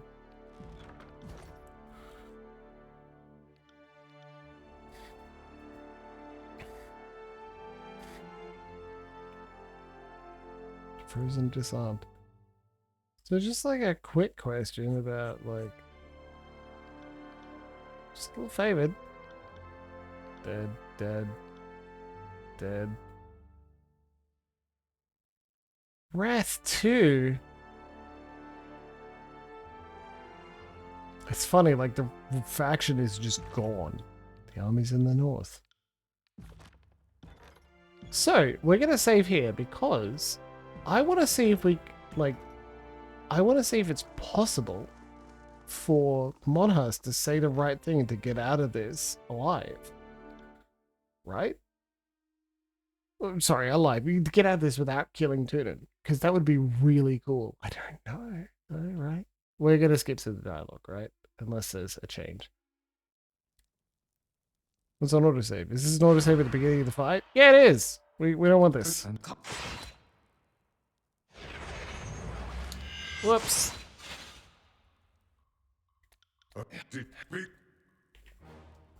I like it when a game autosaves at the beginning of a fight because it means when I die, I don't have to go even further back. But like, slightly later than this would also be good, please. Such impertinence. Yeah, okay. I'm trying to load a game. Leave me alone. This one here, when I walked into the room.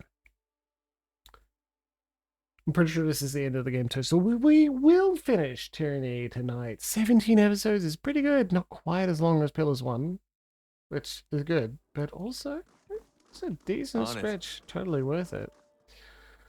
Gotta talk to these fucking idiots again. Pretty reasonable that there isn't a point to save, like, between these dialogue points. But fuck, man, come on. Just want to see if it's possible. We fucked up things so bad that Tunin literally cannot let us live at all. Maybe it's because I said that Kyrus is thank you for our first week.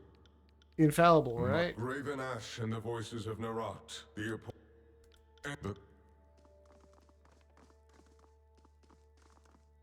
Whoops. You have made the chaos you've sown the outcome is a full the court I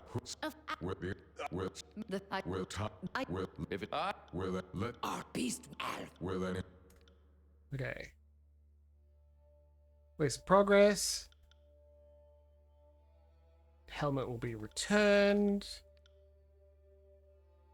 Spies.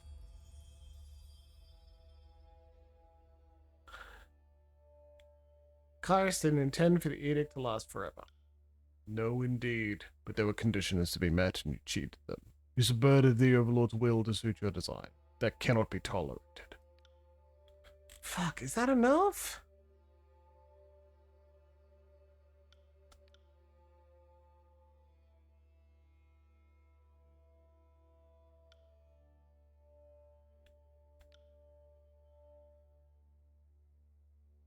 I have one final question, Fatebinder.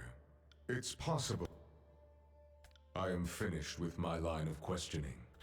Have you any closing remarks for Though the I have court? ever strived to bring peace and order to this shadowed region, I recognize that our work is an uphill battle, and well worth the struggle. The way you frame it, the conquest sounds like a matter of true personal investment. Most curious. Hope that helps.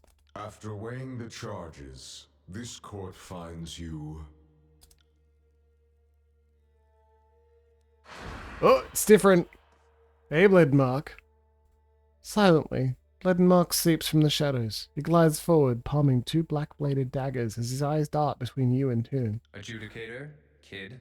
He greets the both of you with a curt nod before stating his claim. Allow this blade to cut to the point. I have an objection, or two. He twirls both daggers, fingers moving deftly in and out of shadow, the movement nearly hypnotic and wholly blurred. And all the while, his brightly burning eyes bore into Tunan's impassive white mask. On the verdict you're planning to announce. Sure, it's the easiest way to get rid of the kid, but even I have to question the morality of this ploy, and that's saying something. You're going to execute the kid to satisfy Kairos' decree, knowing the kid, no, Archon's done no more wrong than any other.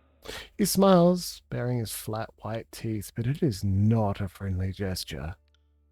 Be careful, Archon of Shadows, for you are in danger of overstepping your station.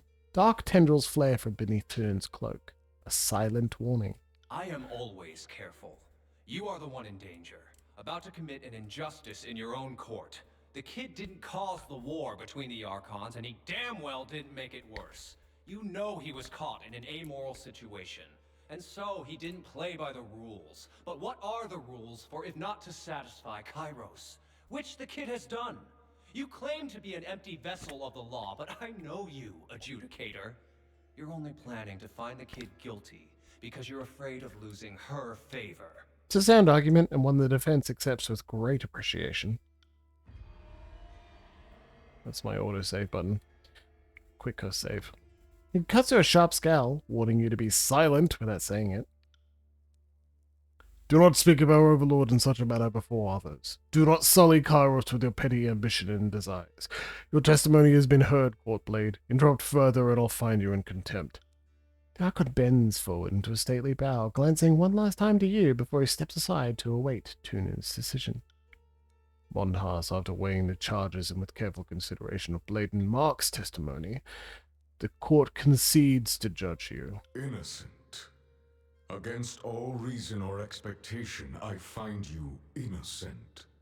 Your testimony was sufficient to justify your deeds, your self-appointed authority, and your undermining of Kairos' law. I can hardly believe it myself. Tunan raises a trembling hand to his mask. Adjudicator, are you unwell? Burglas takes a cautious step. Leave him. I want to see how this plays out. Kalia leans forward with interest. Archon, your presentation in the court today has shaken many of my core beliefs. Things I held sacred under Kairos' law are now uncertain. Looks at his gavel with a sense of bewilderment. I once thought that Kairos was the sole overlord. The notion of rising to her echelon of power and influence wasn't a concept that existed for me. For anyone. You have proven her wrong. What's more, you understand justice and law better than she ever did. Better than even... Upon his mask, the corners of his eyes crinkle as if in agony. I am willing to accept you as my new sovereign, if you'll have me. I accept. Together we will rewrite law and lay the groundwork for a new empire. My gavel and my justice are yours. I will execute your laws as you draft them, show mercy as you see fit.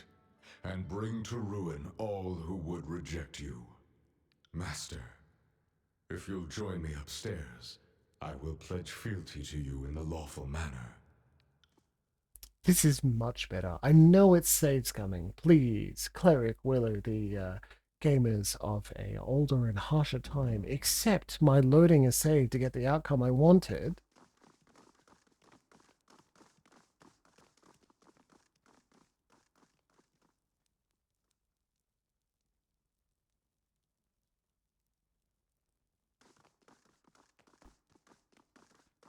Bled Mark doesn't get sent to a land of eternal light burning away his shadows too, so like that's a plus too.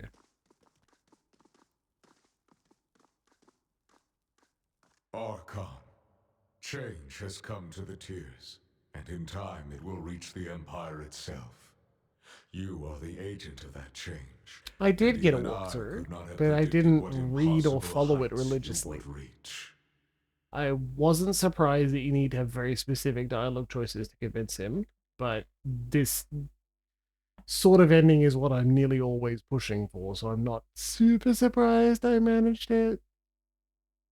The time has come to take up the gavel and usher in a new age of structure and law to the Tears. I'm just hoping that it'll allow me to do what I want, which is portray Monhas as a Kairos loyalist who is tired of the other fucking will idiots. henceforth define justice for the rest of us. I will follow your lead and endeavor to follow your design. Your loyalty and confidence are appreciated. As the ruling Archon of the Tears, I submit to your authority and thank you for bringing order out of chaos.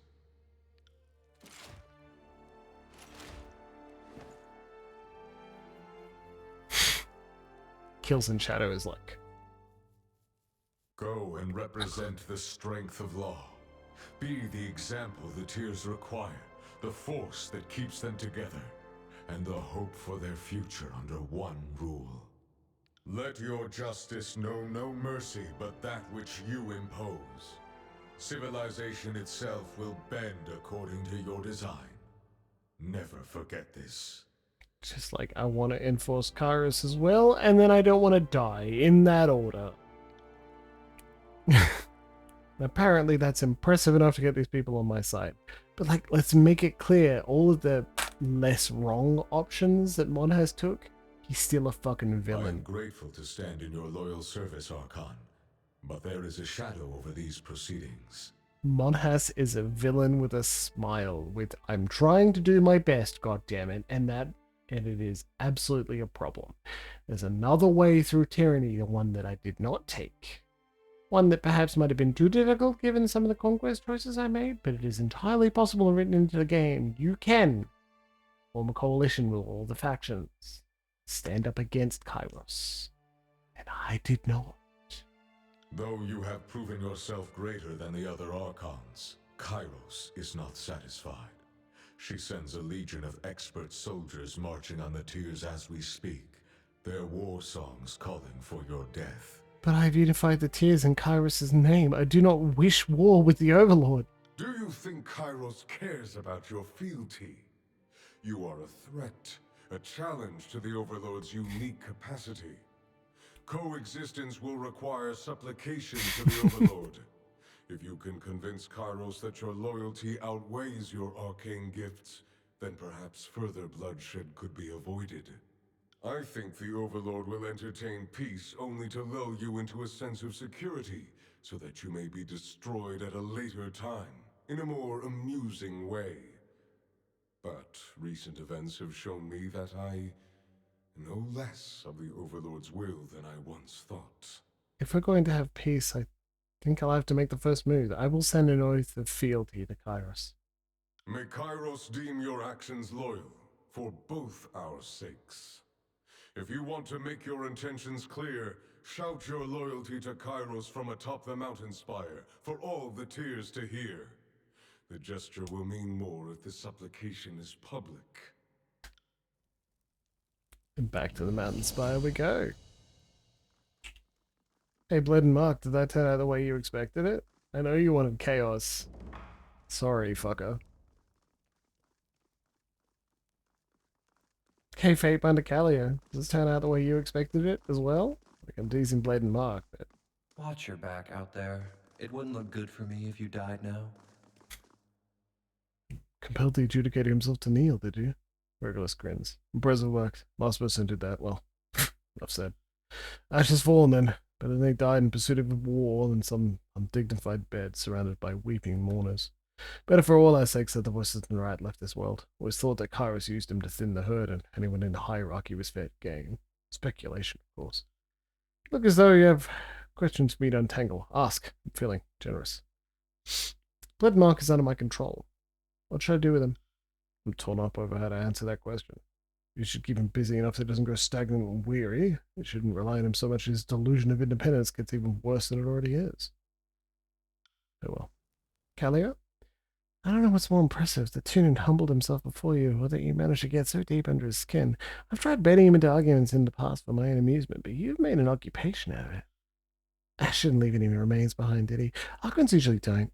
Would have loved to mount his forward bow on the walls of the court, but I'll have to do with that. I have my doubts that the voices of Narad is dead. That just seems like something he would have planned for a long time ago. Should I get the right Archon? Kalia shrugs. What can I do for you? Kalia touches a gentle hand to your shoulder. Blood Mark is under my control. What should I do with him? Kick back and let him do all the work. She chuckles. I jest, of course. If I were you, I wouldn't task him with anything frivolous. If you haven't noticed, his loyalty and his level of boredom are inversely proportional. Fatebinder Nineveh. So you're convinced that even mighty Tunin to bow and accept your version of justice. Best of luck assuming your new title, Monhas. I cannot say if I will follow you to whatever ends you propose, but I will observe and judge my own course. Hope that Ash did not suffer too terribly. Even in his worst times, had a better sense of honor than most in Kairos' hierarchy. No doubt will sleep easy with the voices of Narat dispatched. Whenever he did visit the court, I got the impression that his adherence to law was some perverse joke that only he understood. Come, let us speak freely. Blood and Mark is under my control. What should I do with him? That I cannot say. Whatever you do, I suggest you do so with care. Do not implicitly trust the assassin. I've seen firsthand how his fealty can contort himself into any shape. Cool. Like, there's lore there. It's probably really good lore, because Tyranny's got really fucking good lore, and if it's stimmy by anything, it's... This is a very serious fucking game, and boy, can you see at points where it is running out of budget and energy, huh? And that's not even a real criticism. It's just like, I kind of wish this, like, continued, right? Don't need those berries. I kind of wish I had just a little bit more time. I want a sequel, but this is it. There's nothing more in Tyranny. You will get nothing more. Obsidian won't make it.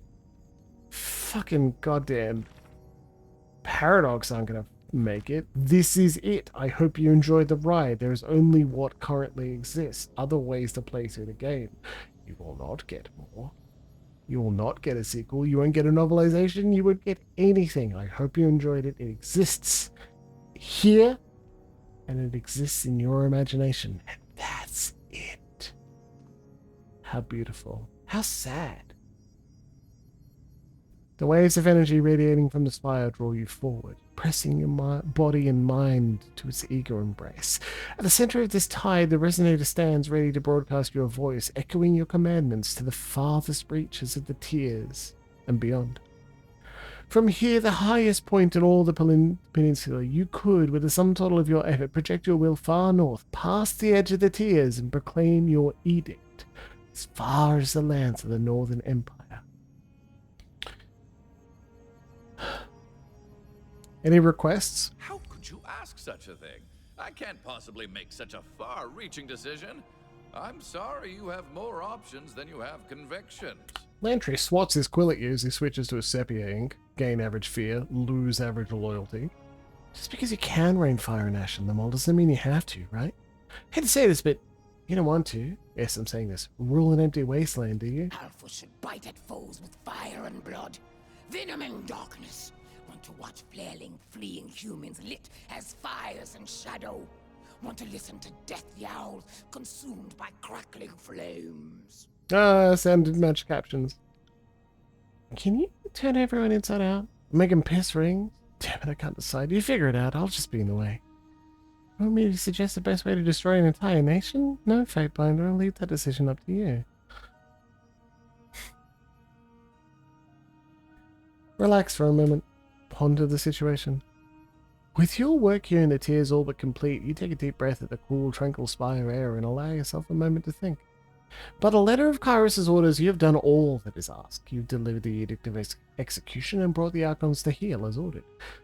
While you have the victory at the moment to savor, you find yourself wanting for answers. Only the Archons have met Kairos, and while you are now counted among these luminaries, the battlefield promotion was hardly the revealing initiation rite you long imagined all Archons experience. Looking back on the events of the war, it seems implausible that this moment has caught Kairos entirely by surprise. Half a league beneath your feet sits Ascension Call. Had the Edict of Execution not been stopped, the resulting deaths would have done the work of the Civil War and the calling call of the Archons. Had it not been you to resolve the Edict of Execution, who else? Would that person be standing where you now stand? You've made no secret of your loyalty to Kairos, and smile at the realization that if the Overlord is indeed prescient, this victory was enabled by the will of Kairos.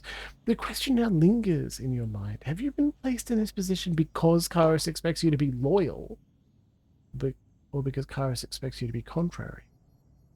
And are those mutually exclusive? It can be no accident that the resolution of the Edict of Execution ordered someone liberate the base of the spire, and it can be no coincidence that the culling of the Archons in Civil War have brought about much of the carnage Kairos initially sought to inflict with that fateful edict. Touch the resonator and concentrate. You know there's only one equivalent response to the Overlord's aggression. You need to cast an edict on the Northern Empire, Kairos, the seat of power. Nothing less will do as a gesture of your authority. The spire awaits your command. Cool. I'm not doing that. What do you mean? Northern Empire. No. I just wanted to touch it and concentrate. Fucking hell, man. I didn't think that would be, okay, time to blow it up. Jesus. Anyway, we've seen the dialogue with our companions and we lose Lantry favor? I'm not doing that. Boop.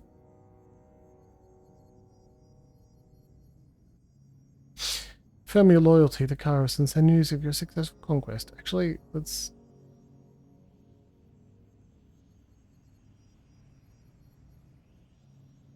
ponder. That's what I want to do. That's a good one. Firm loyalty. The letter of Kairos' order has been fulfilled. As a single Archon now rules triumphantly over the unified Tears. In the name of Kairos, I, Monhas, claim the Tears for the glory of the Overlord. Magnified by the power of the resonator, your victorious words thunder across the valley and out to the world beyond. Seconds later, you hear the reverberations of your voice echoing off the mountains. Louder than any stroke of thunder or earthquake, your declaration of triumph rings out across Taratus. The moment passes. Far to the north and east, bolts of copper-hued lightning roil between the clouds, a spectacle last seen a century ago, when the Northern Kingdom fell to Kairos and became the Northern Empire. The conquest of the Tears and of all Taratus is at long last complete. The Tears have been conquered, unified at last under a single banner. Word of your victory reaches the ear of Kairos, as does your declaration of fealty and obedience to the Overlord. In answer to your surrender, Kairos' armies halt their advance on the Tears and withdraw to their garrisons. Sick. With none left in the Tears to challenge your claim, you fortify your grasp on the war-torn realm. The whole of Taratus now finally rests in Kairos' grasp. The conquest is, at long last, complete.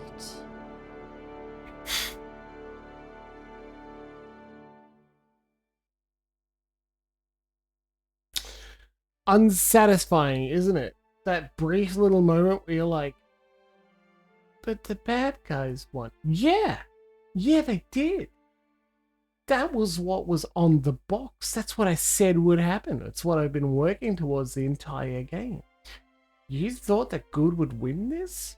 That a coalition of good people fighting for their own nations, their own identities, would stand against Kairos? Monhas is not a good person.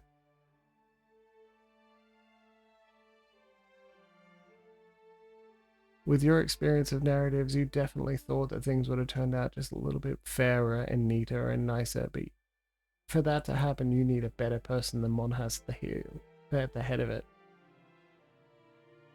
Maybe we need to play the whole game again. But we're not gonna, because it's Dragon Age Veilguard time. Anyway, let's have our ending slides, as is Bioware, but especially Obsidian. Days after the declaration of your victory, the Mountain Spire becomes a bustling hub of incoming peace delegations and missive birds, as your newly conquered vassals compete for your favor with obsequious displays of fealty and flattery. In the flood of missives comes a single wordless message bearing the seal of Kairos. It picks a map of Tyranny with all of the districts of the known world carved up, each assigned a symbol of an Archon. Your symbol is illustrated atop the peninsula of the Tears. Actions speak louder than words. On the day you receive a map from Kairos, your scouts report that the armies marching upon the Tears have reversed course and disbanded. You fulfilled Kairos' decree, and all the Tears is now ruled by a single Archon. Your former rivals have either submitted to you or perished, bringing the civil war to a close. Neither of the Archons charged with conquering the Tears impressed you enough to follow their lead. You ultimately defied your orders, seeing a better way to gain your control.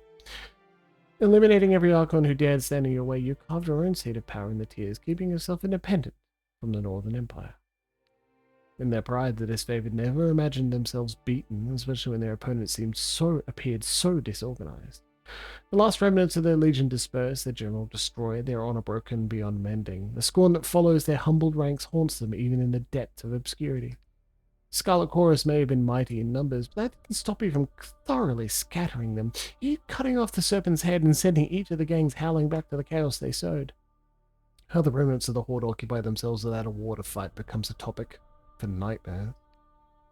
While you managed to unite the Tears under a single banner through conquest, losing the support of the Overlord's armies makes the work of maintaining this order all the more difficult. Loyalties less weaken and slip, but you make a point of taking a personal hand in the country's new governance. After time and struggle, the Tearsmen begin to see themselves as citizens of a unified land. With the Edict of Stone dispelled, the earth settles around the Stone Sea, ushering in a new age of verdant growth and prosperity. The country may never resemble the glorious realm of Azure, but with new life, many new things are possible. The memory of Can is as great a force of destruction remains as a monument of inert rock. Most agree that the world is better off without the Archon of Stone, as the people of Azure begin to slowly reclaim the land that was once torn asunder by his power. With the Edict of Stone dispelled, you ensure that the humans will once again populate the former realm of Azure. The Stonestalker tribe is gradually pushed out of their new territory, and those who don't resist are enslaved, put to work rebuilding the human settlements. Oh. The death of the Radix is a huge blow to the disfavored. Without the support of the Mage Guild, the Legion finds itself outclassed for the first time and suffers on the battlefield. No shit. By claiming Sentinel's stand for yourself, your renown spreads across the region, and everyone comes to know you as the liberator of the country's most iconic fortress. That you claimed it for pride instead of a tactical advantage is a point of contention, which your harshest detractors never fail to cite in their long list of grievances. To save her child, Amelia abdicated her claim to the throne of Stalwart. Lacking allies or a mission beyond survival, she bundles her baby close and sets out to find a safer, less warlike frontier in modest anonymity. If the need arises, she's ready to protect the precious burden with her life. That's the spirit. Though it takes time to recover from the devastation of the Edict of Storms, the Blade Grave begins its slow march towards healing. The realm of Stalwart may never resemble its former glory, but the land is not so blasted that something new and better can't be built atop the bones of the past. The Regent bloodline has ended. With it, new traditions and legacies spring to life. Following Bled and Mark's direction, you fought your way through the Scarlet Chorus in control of the Vellum Citadel and found your way to the Silent Archive. By removing it from the building, you are able to end the Edict of Fire and also acquire an artifact of immense power. By taking the Silent Archive from its pedestal and disrupting the preservation spell holding the Vellum Citadel in stasis, you cause the collapse of the single largest repository of knowledge in Tyranny. The world may never know the true extent of the loss. Though the sages persist in wandering the tiers and gathering research, her loss of the Vellum Citadel proves too crippling a defeat. Scribes and mages seek opportunity away from their old home and leave for a refuge where they can start again, this time making sure that their knowledge doesn't fall into the wrong hands.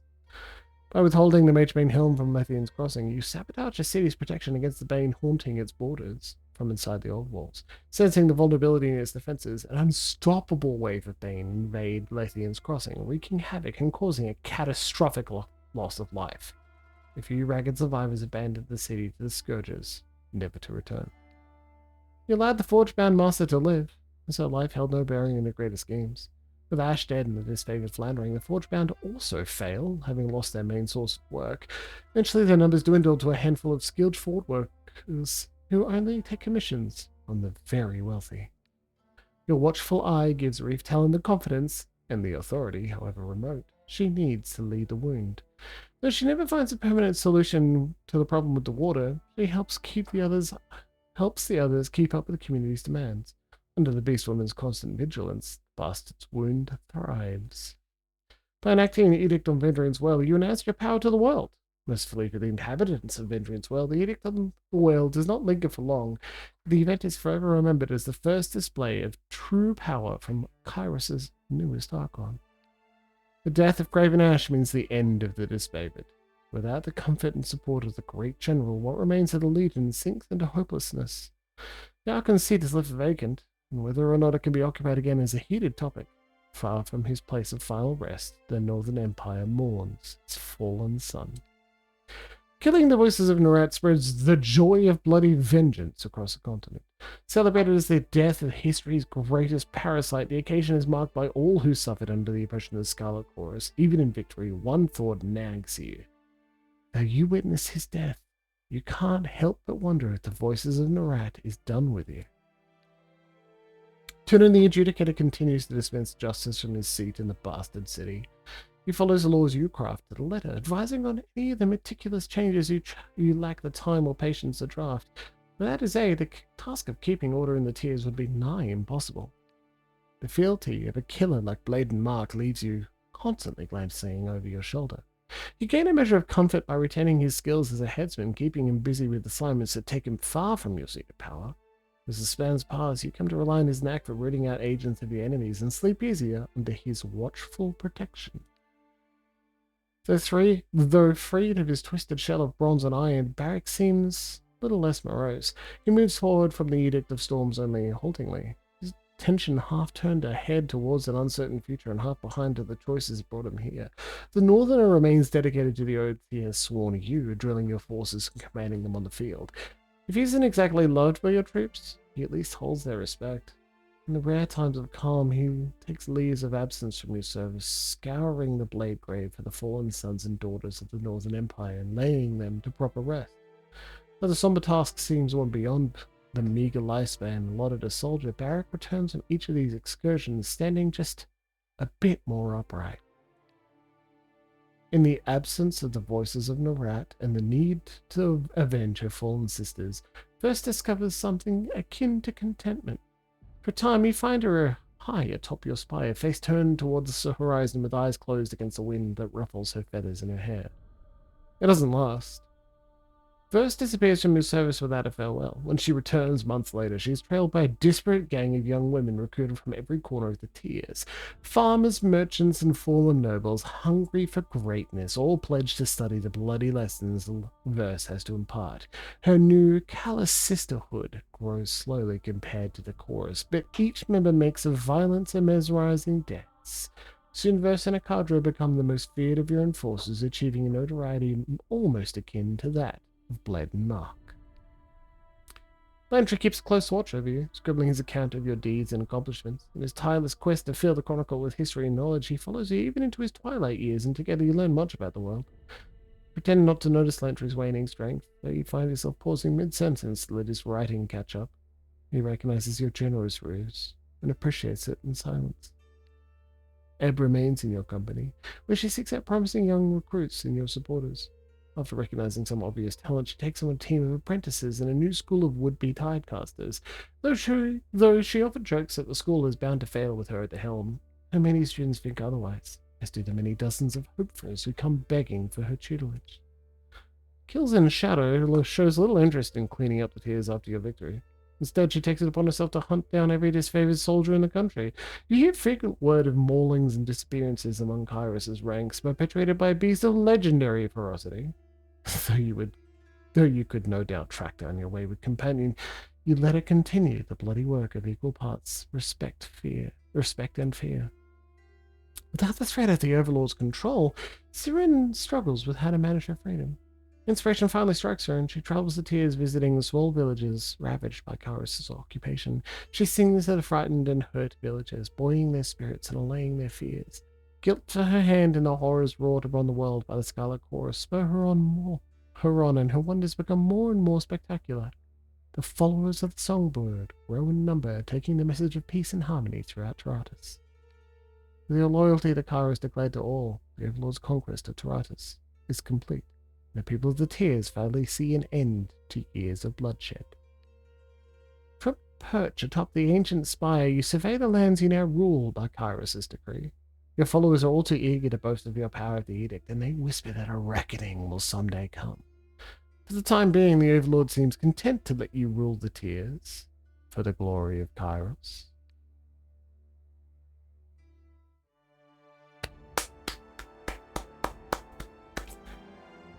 Congratulations, friends, lovers, countrymen, people who are both, people who are neither. Thank you very much for joining me through this adventure through Tyranny, the You're a Villain adventure by Obsidian Entertainment. 17 episodes, though not all of them are full length, that's fine, were an excellent way to spend quite a bit of time with you and everyone else. Thank you very, very much for listening to my voice, watching me fail, adding puzzle pluses when appropriate, and adding even more when they weren't. I think Tyranny is an expert work of art in the sense that it is a lovely text novel, a book that you read and think, that was fucking great, and you put down and then maybe don't replay or Look, fucking Tim Kaine is right there. Hey, buddy. He's right there. Look, there he is. Hey, dude. Hey, dude. Jeez. Wow. And it is an excellent game and a great experience to go, man, I'm really glad I played through that, or read it, or similar. Hey, wait, this won't be much fun. What do you mean? Sure it was. You mean reading, like, all of the walls of text? No. Dorks like me love reading walls of text. Willow babe, that's exactly what I'm in there for. Special thanks to the Kirsch and Hudson families, Ophelia and Josie, Violet and Cornflower. Thank you to my wife Karen for being so supportive as I chase this dream. All my love to Erica, Abby, Sophie, Julie, and everyone in my family. Rachel and Dan for keeping me sane to the cunning use of trees. Ray, my hero and champion. Sistar and all Kingdom citizens. My wife for being awesome. Alyssa Najima. Thanks to my awesome family, my darling Jackie.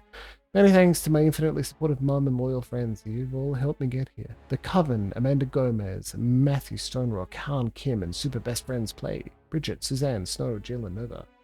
Yeah, exactly. Walls of text. Never got in the way of the game. This is what it's for, babe. Nah. Fallout 3 New Vegas. Yeah, those are not the super huge text-heavy games the way these are. You're lucky I don't make you. Listen to me read out all of not Pillars. I did that. It was amazing. Planescape Torment. It's more words. Even less animations. The Tyranny DLCs were brought to you in part by the super egatory efforts of Nick Carver, Brian Haynes, Kathy Nichols, Dan Speedsley, Matt Singh, and Sean Stewart. Glare silently.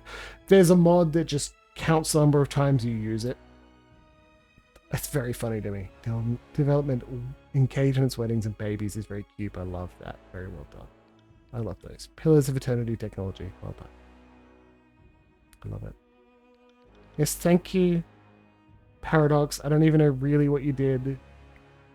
Well, you'll figure it out. QA, amazing. Brand management, don't give a shit. Fuck off. Business development, fuck off. Tech, yeah, right. Web dev, that's good too. Finance, legal, yeah, whatever. QA, oh, you guys are heroes. Tyranny. Alright, friends. I am very glad to have finished Tyranny with all of you. I think it's a massive achievement. I probably won't play it again anytime soon, that's for sure. Yeah. I think they gave money as well in the sense that, like, we'll pay you money if you want to make another game, but, like, Chaotic Victory Act 3. So we got a bunch of other achievements at the same time. I'll just show you through a camera, like, display capture, just so you can see, because I think doing the double ending is cool. Apocalypse later. End the conquest of the tiers with a peaceful surrender. 4.4% of players are like, okay, I'll give up. Chaotic Victory. Yeah, forcing him to submit as opposed to like kill him, which is a different one. Anyway, that is that. Let's finish up. It is 7+10. It has been a lovely time with you. Thank you very much. Now I want to repeat the fact that next Sunday evening I will be streaming. Like, I'm pretty damn sure I'm free. My calendar is not busy. I will be streaming Dragon Age The Veilguard. It has been prepped. It is ready. I have indeed installed a mod or two. So we're good to go. And I am looking forward to it. Willow, you may celebrate freely. Everybody, if you could do me a favor, it is please tell the people you love that you love them very much. And be kind to yourselves and others. And one last final wish, and it is please send lovely thoughts and best wishes to our good friend Comrade, whom we miss greatly and are certain that he's going to be okay. Especially if there's anything we can do about it. Good night, everyone. Much love, alright?